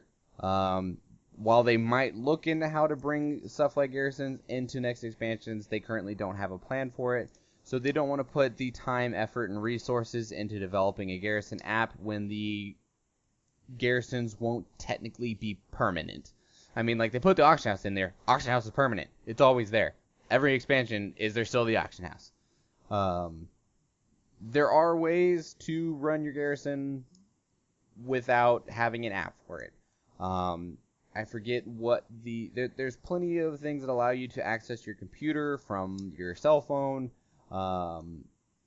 They're not great, but they'll allow you to run your garrison if you need it that bad. Florian, take us off. With the Garrison app issue, there's another thing there too. It's that Blizzard wasn't intending for people to be running a lot of small, short-term Garrison missions. And in fact, I know they've recently done or are planning to do, I can't remember exactly what it was, I just saw it on the forums. Mm-hmm. A hotfix where the longer missions will be more profitable, so you don't feel the need to constantly do a bunch of level 90, 91, 92 missions, which leads to you not having to log in to do missions all the time. They're trying to work around, it seems, the need for an app by allowing people to log in just once or twice a day to run longer missions that are more profitable rather than running a lot of short ones. Well, and they're trying to balance missions too. There's plenty of people that are complaining about having only one active mission and no others. Like, they'll have one mission that they send anyone else on and they didn't get any more. And they were feeling like there was this weird imbalance because they're like, if I grab a level 90 or a level 96, then I get all these low-level missions that I can do. I don't feel like I should have to have these low levels. And the salvage yard is something that everyone should have, by the way, because it's wonderful and amazing and awesome. But they were running into this issue of that people were keeping level 90s and level 95s to get these shorter missions so that they could get more salvage crates by successfully completing them. And that was almost an exploit that they didn't want people to have to do. So they hotfixed that too. The salvage yard, you get a salvage crate size based on the mission level that you did. They level 90 to 94 missions will only give the small salvage bag or whatever. Level 95 to 99, I guess, will reward the normal rewards, and then level 100 missions, when completed successfully, will always give a salvage crate, which I think is a great change, honestly. And the level 100 ones are also the only ones that give the big ones now. Is that right? Mm-hmm. Well, I think some of the level 99s can too. I don't know. All I know is I've been getting a lot of small bags from doing the lower level missions, which priorly you got a salvage crate based on the level of your salvage yard, whereas my level 100 missions are always giving me the large ones, if I get one. Because it's not a guaranteed thing to get a salvage crate. So they've just been, changing a lot of things around with garrisons, and I think this really just comes from there is nothing that you can do that will be an equivalent test to what it'll be when it goes live. You can have a huge beta, but 500,000 people will not test as accurately as the data you're going to get from 10 million. Next bullet, they have said that they're not going to update Worgen and Goblin models. They're good enough. Stop whining. They work, and they're not bad. Blood Elves and Draenei were old enough. Evan, take the next one. Oh no, I lost my place. Ashram PvP is a complete bust. Needs lots of fixes. This is the actual developer that said this? Yes. Oh, they yeah. didn't Well, quite I use the kind of word agree with bust. That's my verbiage. But somebody asked about Ashram PvP and how imbalanced it is, how bad it is, and they were like, yes, it is. Yeah. I mean, I know that I went in there after the first couple of weeks, and I was one of the, I guess, in the first wave of level 100s, and I was not all that impressed by Ashran, honestly. I think it was kind of a cool idea and everything, but I guess I'd realized off the bat subconsciously maybe they needed to do some polishing there.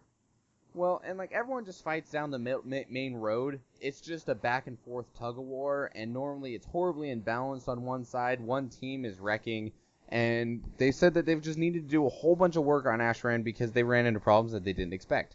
They were running into problems with people not phasing correctly, with too many of one team phasing in and not the other, and they're trying to rework the objectives because they did not intend for everyone to just be fighting in the middle. They wanted people to expand around to the side areas, which nobody's doing.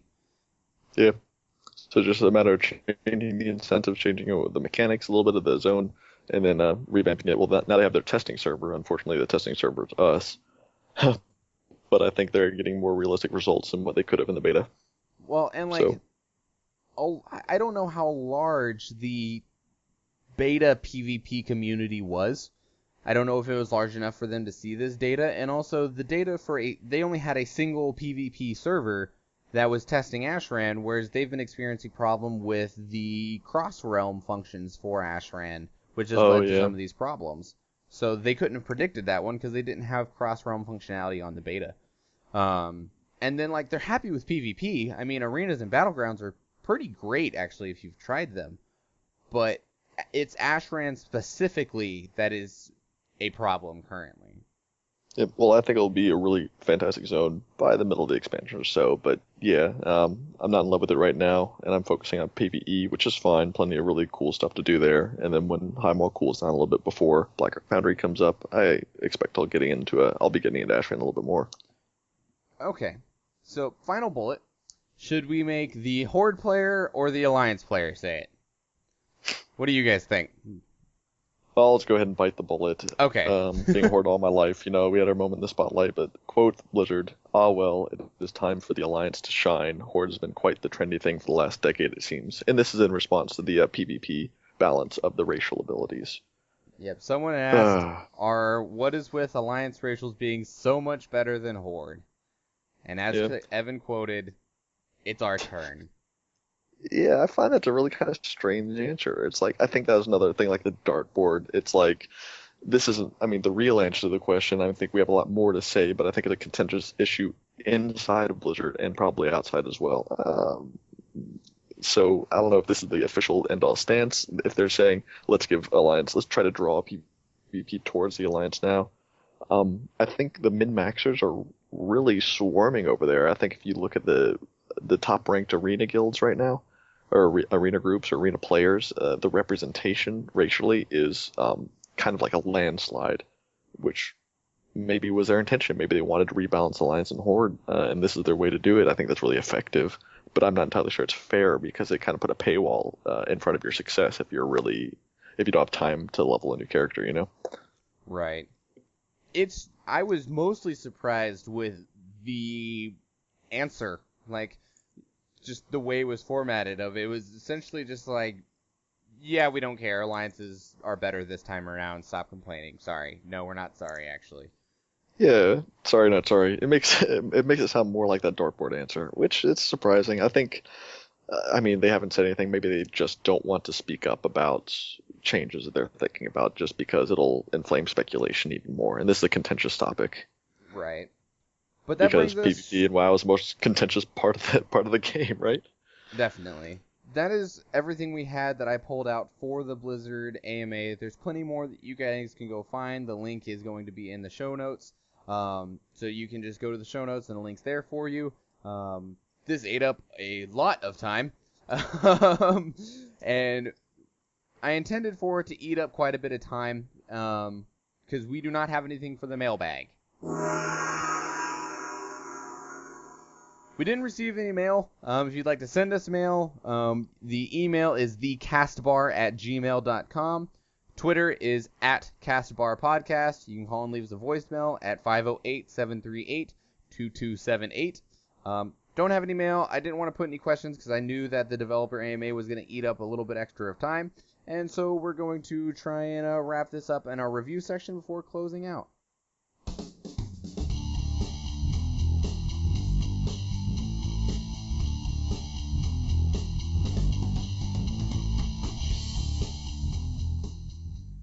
All right, for the review this week, we're going with another 5-man dungeon, this one from Cataclysm, and that is the watery dungeon, the Throne of Tides.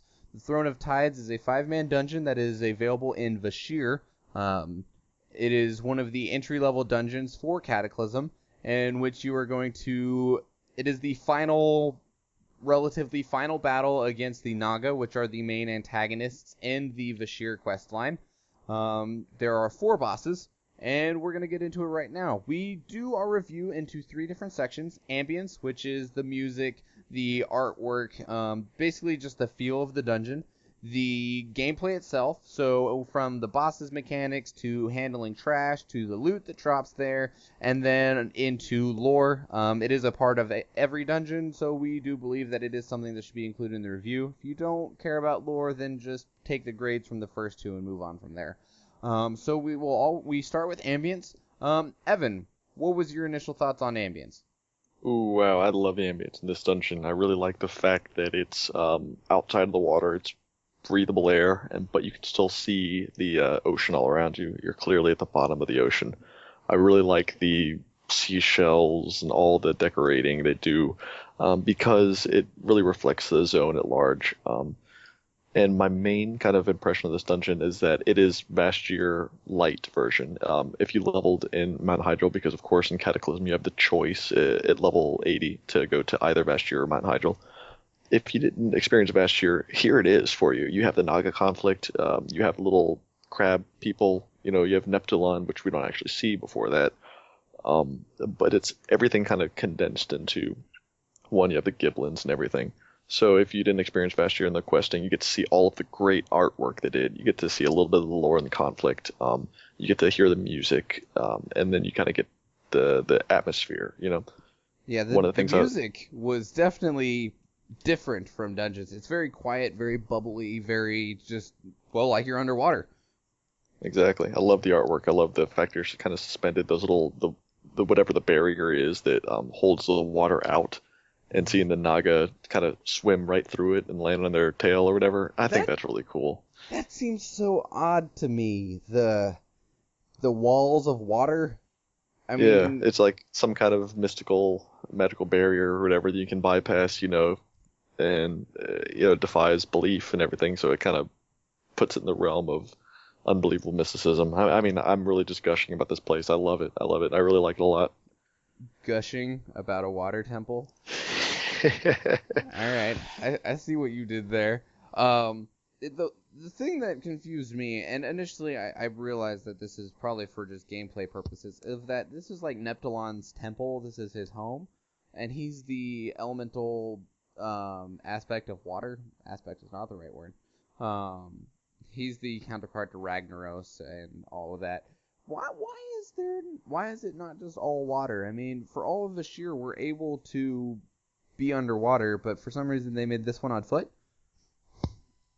I was kind of wondering the same thing, especially when I found out that Blizzard had thought about doing an underwater raid, and considering that they like to test things on a smaller scale first, it would have made a lot of sense to make this be an underwater dungeon. So I was honestly confused about that, and just why the whole thing is full of air. Where did they get the air from? It's generally pretty hard to transport air from the surface of the water to the depths of the sea. Oh no, they use those little bubbling clams. You remember? Little vents on the bottom of the sea. I have no comment. Yeah, when you're doing the questing in the Vashtir zone, you have to, if you're running out of breath before you get your sea legs or whatever, those little fissures or whatever, little clams that have a little air that bubble up, and you're going to swim down over there and get your air bubbles. You don't have to go all the way to the surface. I was just trying to be more realistic in the game environment. Sure. It just seemed a little odd, especially how they were wanting to do the underwater raid, which we'll talk about a little bit later.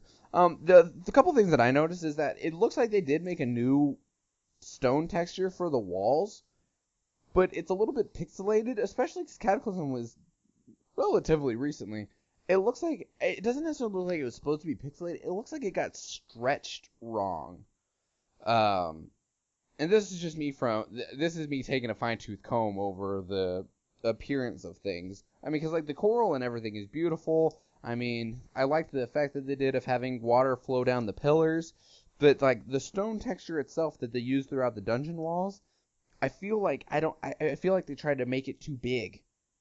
Right. I see what you're saying there. As you're going through your description, I'm actually going through the screenshots that people have posted to Wowhead.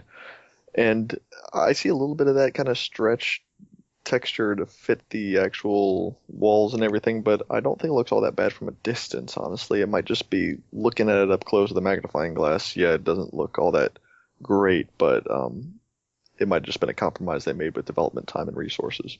Well, and also now, I'm playing on this big, giant, high-definition monitor with a giant resolution, so Right. I might have been on something a little bit lower scale 5 years ago. So, Florian, do you have anything to add to ambience? The thing we haven't really talked about is music in the area, which I feel fits the underwater theme perfectly.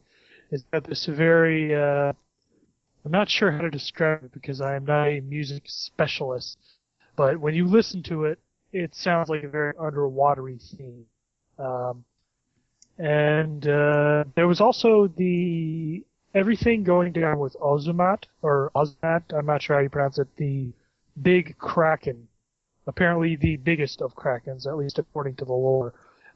Every time he showed up, he was genuinely, the way they set it up was that it made him seem large and powerful and menacing when he would come up or just like reach his tentacles in through the doorways to try to get at you. And they did a really good job building him up throughout the course of the dungeon. And also I'm not sure if was water or jello or what this elevator was made out of. It was some a jellyfish. sort of. It was a jellyfish. Oh, yeah. Oh, was it? Yeah, It's got little feet it's a and everything. giant jellyfish. Okay. Well, apparently I didn't pay enough attention. But whatever I guess jellyfish elevator was a really cool and unique touch that gave it a strong bit of underwater flavor while still giving you the standard elevator mechanic you need to get to where you're going. I really Right, wish it would kill definitely you unique. if you were stood underneath it. Because, it's like a standard elevator. You can stand underneath it and you can just jump and then you'll be on top.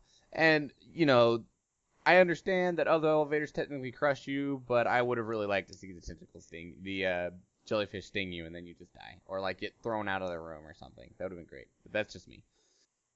Yeah, the Jellyvator. I was going to address this in the gameplay, but I think Best term ever. Jellyvator. I want more of these. I think that the height of that column is gratuitous. I think it takes too long waiting for the thing. I just want to get a move on, and there's no purpose really to having it be that gigantic. You're going to the second half of the dungeon. It could be 10 feet above. It doesn't have to be 100 miles above. Well, actually, That's it's the just my first half of gripe. the dungeon. You can't get to the second half until you've went up there and cleared stuff. Oh, well, yeah, if you want to be like that about it, you're right. But yeah, so Evan, final grade, ambience. I would give it an A+, but what was my reason for not giving it an A+? Ambience? Okay, I will give it an A+. I don't remember. If I had a small gripe, it was microscopic, and it's fled me already. It's seeped through the cracks in my mind. Evan. Florian. I would probably also give it an A+. They did a really good job with the way the dungeon looks, feels, and sounds, and it is exactly what it should be. All right, 2 A+. The only complaint I had, truly, was that wall texture, and honestly, that is such a small complaint. Like Evan even said, it's a wall texture. You're probably not supposed to do what I did and actually went, what is that? And walk up close to the wall and see that the little bubbles in it are a little bit pixelated. Other than that, though, the coral is beautiful. The water effects, especially the ones on the wall, is beautiful. They did this beautiful bluish, greenish, gold mixture, which I really hope we see more of if we ever get more information on the Naga. I don't have really anything that I can say will keep me from giving it an A+ as well. So A+ is across the board for ambience because the dungeon is beautiful, good music, good feel. Yeah, it's great. The look and feel of this dungeon is absolutely wonderful. It's always a pleasure having done it. Yeah, go ahead. No, yeah, there's just it might be part of that we don't get to see this very often. It's a very new style for Blizzard. We constantly see these, dungeons and keeps and, evil, dark dungeons and fire and what have Right. you. Even Serpentine Cavern, which was like a kind of underwater, watery, Naga themed. It doesn't hold a candle to it, I don't think. I think it's just brighter and the architecture is prettier. Not to say that I just like the bubbly environment more than the kind of macabre environment. I'm just saying that it's tells more of a story. No, it was beautiful. It was great. I mean, everything just meshed really well with that dungeon. And we'll move into gameplay to see how it functioned actually as a dungeon rather than just as a picture. Florian, we'll kick it off with you. Sure. This dungeon had some pretty strong gameplay stuff going on. First off, the trash was really. It was, of course, this was one of the, I think, launch dungeons, which were famous for being hard. If by hard you mean not in actual skill. The trash matters. You've got a lot of healers that you have to CC, interrupt, or have the DPS focus on them immediately. There are also these you see later on in the dungeon, once you get more into old one territory, and they have some interest where they throw you up in the air and then just drop you into the channeled AoE that they're doing. So there's plenty of things going on with trash. You have attention and do the right thing. You can't just steamroll through these guys as if they're nothing. Bosses are also really good. Each of them has varied mechanics. There's anything too repetitive going on. I don't really have much to say. They were okay. None of them were really super memorable. The exception of the mind controlling boss, whose name is at the moment Mindbender Gersha. He had a really cool mechanic of jumping out of his original host's body and then and then you had to beat the crap out of your friend to get Mindbender Gersha out of him before you start DPSing him down again. I thought it was pretty fun. I would like to apologize to everyone. Florian's Skype seems to be having a little bit of an issue. I'll try and clean that up a little bit, but it was getting pretty choppy there. Florian, just drop and rejoin the call real quick to see if it'll reset your connectivity. No, Florian had some very good points on there. This was one of the initial dungeons to Cataclysm, so this dungeon when it came out was quite difficult. I remember a lot of people not liking this dungeon because there were so many ways for it to just completely fall apart. Especially because there were some things that some people just couldn't deal with. The dungeons in Cataclysm all had things in them that were harder or easier depending on the group or depending on skill levels. This was one of the ones that people didn't like doing. I definitely remember a lot of people getting into Throne of Tides and immediately dropping because it was just going to just be a sad, sad state of a dungeon because there were some mechanics that Florian described that were just game enders. Unforgiving, yeah. The first boss was actually one of the easier ones to get through. Don't stand in the bad and kill the ads. And that was pretty much all you really needed to get through her. The second boss, however, I remember people dying on repeatedly over and over and over again. He does this big smash down into the ground that will kill you. You just are going to die. It hurt that much. And I remember people just not being able to comprehend the idea of he's about to hit you, move. Right. And he also had that grip that hurt a lot. It would put you down to 10% life, or I think it might have just straight up killed you if you didn't heal. You get healed by the healer. He was rough. And then on heroic, when he does the slam, it creates a little void zone on the ground, and those would continue to grow. So he had a soften rage of that. If you didn't kill him fast enough, he was just going to fill the room with badness, and then it hurt. You couldn't stand in it. Unfortunately, the final boss, which you're helping Neptulon fight off the Kraken Azumat, it was relatively the easiest because it's one of my least favorite types of fights, which is a trash fight. Think of like Galacris or Spoils of Pandaria from Siege of Orgrimmar. They just don't feel like boss fights, and it's just like, just kill and CC the trash. Just kill and CC the trash. That's all you got to do. Just kill the trash. And when you just get done killing the trash, it feels really lame. Yeah, I know what you mean about that. I think it's kind of gives a little bit of payoff at the end when it turns you into a giant monster and you have to kill Azumat himself with a super increased damage regen or damage mana regen and healing you receive to combat the fact that the entire floor is covered with slime, right? I think it's pretty fun. The only problem being a Tauren not being able to find Azumat to target him to do that DPS, you know? Well, and the other problem with that is you get so large, there's still ads that spawn at your feet during that phase. And most of the time what you would do is you'd have like Drums of Rage or something like that, or have someone with a heroism of some form, and then you just pop it all, and everyone would just go just completely smash against Azumat because you got such an increase that you were just trying to kill him as quickly as possible. But if you didn't even kill the ad, I mean, it was so hard to find because you're huge.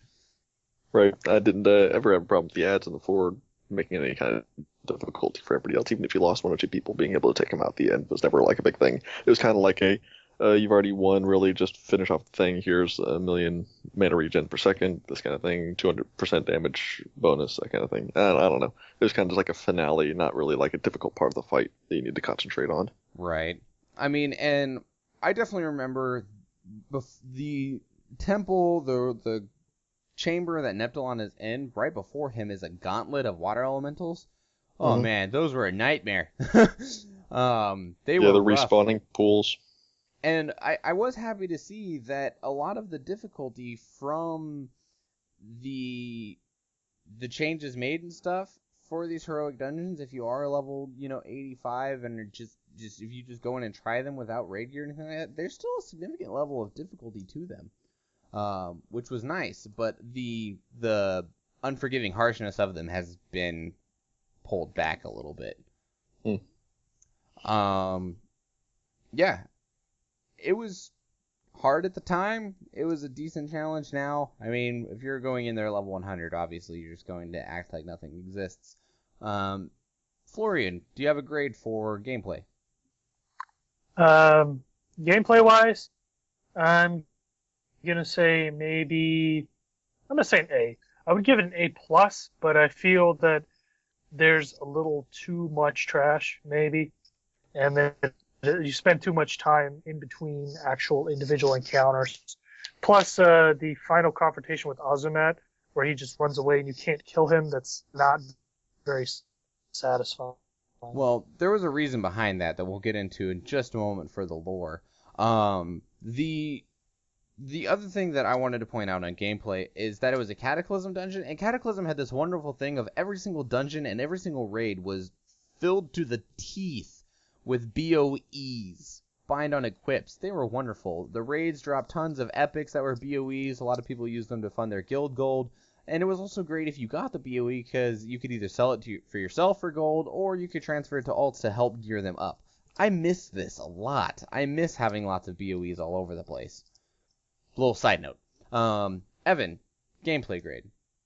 I'm going to give it a B+. I really like a lot of things. I think it's got something for everything. I actually like a whole lot about the dungeon.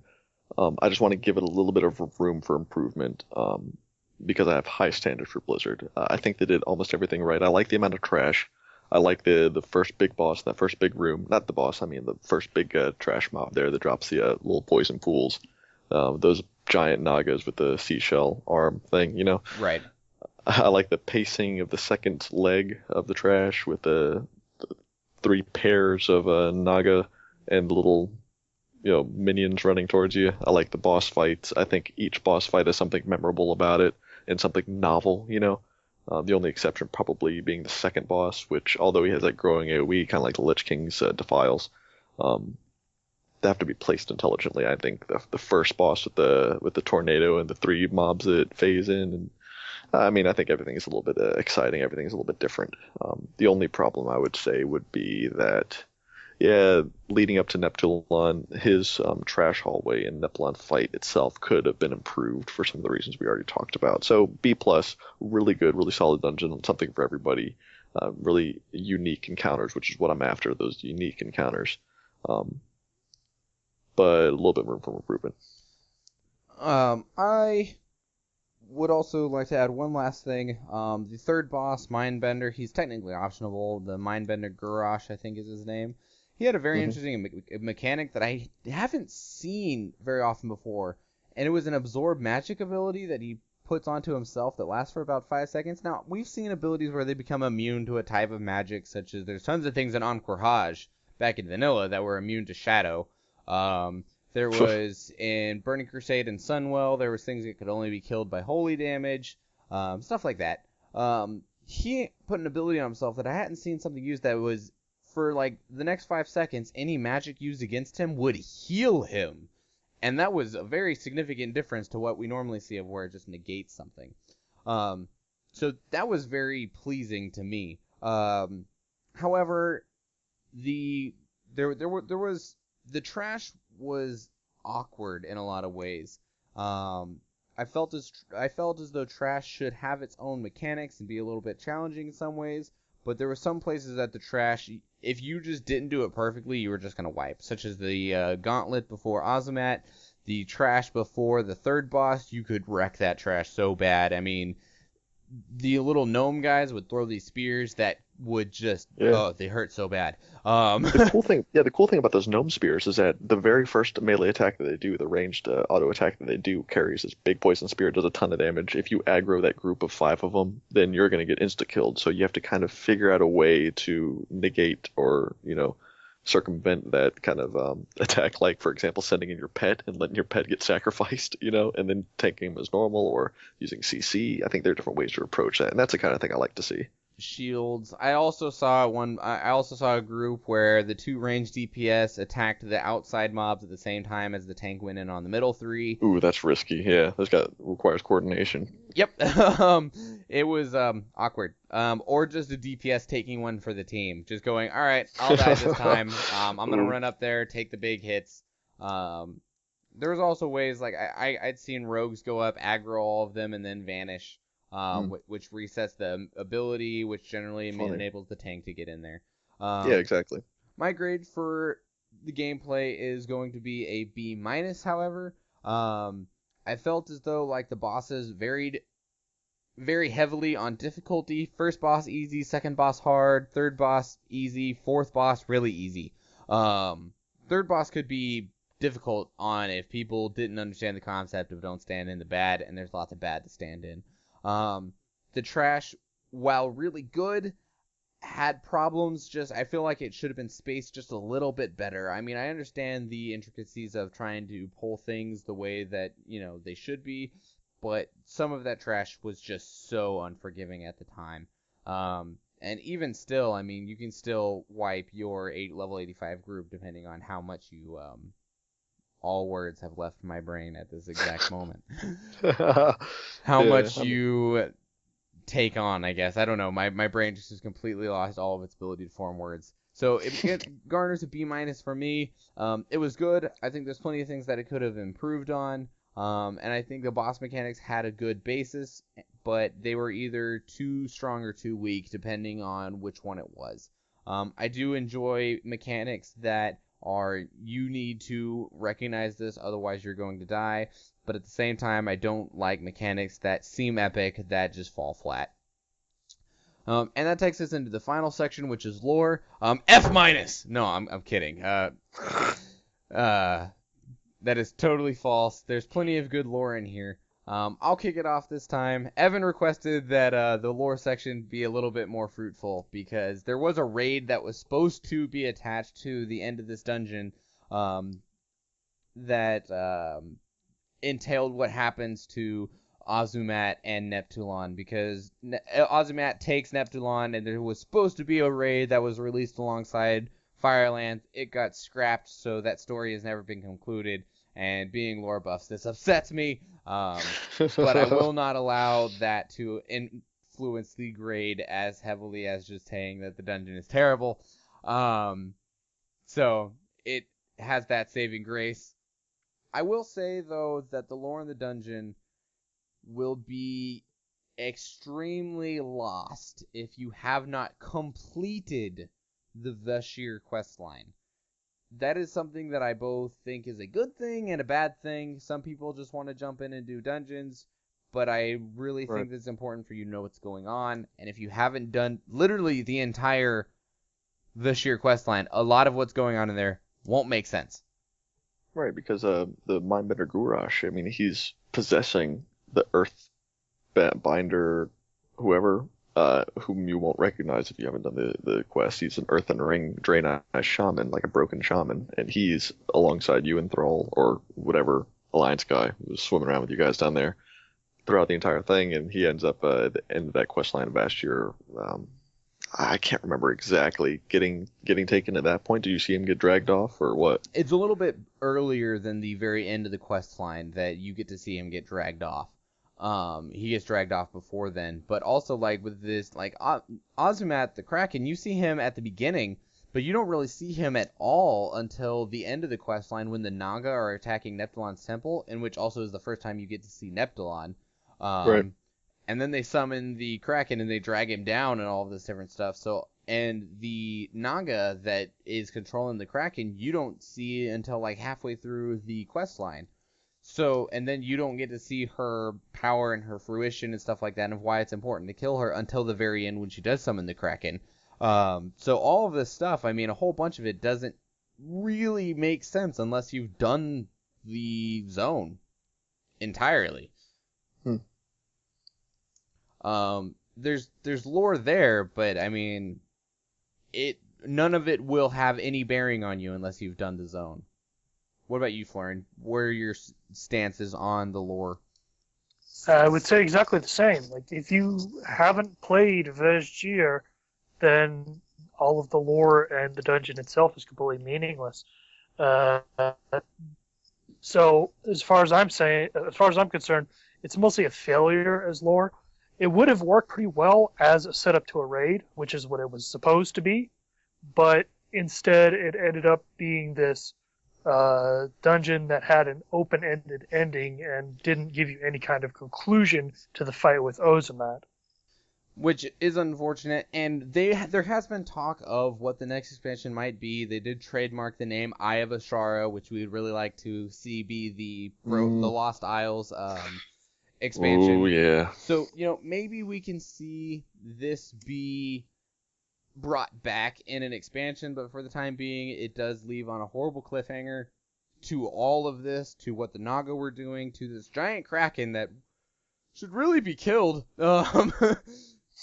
considering it's really, really big. The Elemental Lords have almost all played very large roles in the story, and now there's one that's still being held captive by a giant octopus. Giant squid. Well, I don't know what Krakens are technically classified as. I think he's technically a squid. Anyway. So, I mean, there's just a lot of missing links, and it really hurts the dungeon's lore that you have to fully have done the zone to really get the grip on what's happening here. So, Evan, lore score. You give it a C. I went through the entire Bashir quest line twice, 2 different characters, start to finish, and I didn't feel like the zone lore imprinted enough on me to apply to the actual zone, to the actual dungeon. I feel like there are a lot of missing links. I do like that you get to see Neptulon fight an octopus. That's cool. I do like the fact that it's kind of like a condensed version of the entire zone, so you get to see a lot of the architecture and get a little glimpse of the story. You know that the Naga are working with the old gods. That seems clear. Big giant monster. I think it's kind of like Cliff Notes. It serves well in that capacity, but I'm not about to give it a better or worse grade than that. Florian? I'm going to give it a D, because it doesn't give us much new lore, and what is there is just a continuation or tie-in to the Vashir quest line. Now, there is a major event in the fact that Ozumat kidnaps Neptulon and drags him down into wherever he drug him into. But the thing is, there's no follow-up to that. And if there's no follow-up to that, there's no consequence to that, it makes that lore event essentially meaningless. So I think they pretty much failed on the lore aspect. All right. My personal grade is going to be a C minus. So right in between you guys. I agree with both of your points. I mean, as I said, it really, you have to have everything for the lore in this dungeon to even make the shred of sense. The cliffhanger, while I am choosing to not include it, which would drag it down to a D, does hurt really bad, because it really is, Neptulon, while he might not be the largest character, he does have a very significant role in the world as a whole. I mean, the elemental lords from the elemental planes are ancient, humongous, powerful beings, and they're supposed to matter, and his story has fallen flat when it comes to lore. And this dungeon just, it had such a good basis to be such a fantastic lore pool, and it just doesn't come through with it because of just the things that we've already described. So I'm going to give it a C minus, which gives lore a C as a whole, more closer to a C minus. And that brings our final score of this dungeon to a B, which is really heavily attributed to how good the dungeon feels. If you're not looking at the lore, the dungeon it's so beautiful. It's a great dungeon. A pluses from all of us in ambience. The gameplay is strong. It was really, really strong when it was out. All in all, though, this is a great follow-up dungeon for the Naga if you like the Naga's story as a whole. So if you like the Naga, you can get a ton out of this dungeon, both story-wise, aesthetic-wise. Everything in this dungeon can be really, really strong for you if you are into Naga, which is what I recommend it for, is a Naga. That's what it is. It's a Naga dungeon, and it's a fantastic example of one. Do you guys have any closing comments on the dungeon? No, I mean, I always look forward to playing in the Red Tides when I'm leveling up a new character. It does get a little bit boring after it being one of the only dungeons available for the first 2 or 3 or 4 levels, but I'm willing to forgive it. I mean, it's always nice to visit, but I wouldn't want to live there. What about you, Florian? Any closing comments? Is he alive? Did he mute? There's nothing else to really say about the dungeon. At least nothing we haven't said so far. The only thing I can really say is that I'm really disappointed to see that storyline with Neptulon just kind of end, and I really hope how it ends. Hopefully we'll get to see it again. And kills him out. Definitely. However, that brings us to the end of the show, everybody. Thank you so much. If you'd like to contact the show, the email is thecastbar@gmail.com. The Twitter is @castbarpodcast. You can call us and leave us a voicemail at 508-738-2278. I'm also going to tack on to here at the end also another reminder about the Argi Giveaway. So, find that Facebook post. I'll have a link to it in the show notes, probably in the description. Like our Facebook, share our Facebook, follow us on Twitter, retweet the Twitter post. The question, once again, for those who might not have written it down, might not remember it, for another entry, you'll have a question each week. The question is, who is the only individual, to have personally fought and successfully injured Sargeras? Sargeras is the big evil Titan guy that is essentially the root of all evil, save for the old gods. The music for our bumpers is done by Kevin MacLeod. I have been confirmed that it is pronounced MacLeod. You can find his work at incomtech.com. His work is all royalty free, so credit him or buy it and you don't have to credit him. If you'd like to get a hold of me, you can submit a email to me at the email if you want to directly contact me, or I have my own Twitter, which is @SchwannMichael. Evan, where can people find you? You can find me on Twitter @EDCWow. And Florian, where are you at on public communication? Well, I barely have time to play WoW right now. I don't have time to talk to anybody. Sorry, guys. It's alright, we love you anyway. However, everyone, thank you so much for listening. Thank you so much. I look forward to seeing your entries and your answers and everything across the coming weeks. This is Christmas and Hanukkah and however many other holidays fall into the month of December.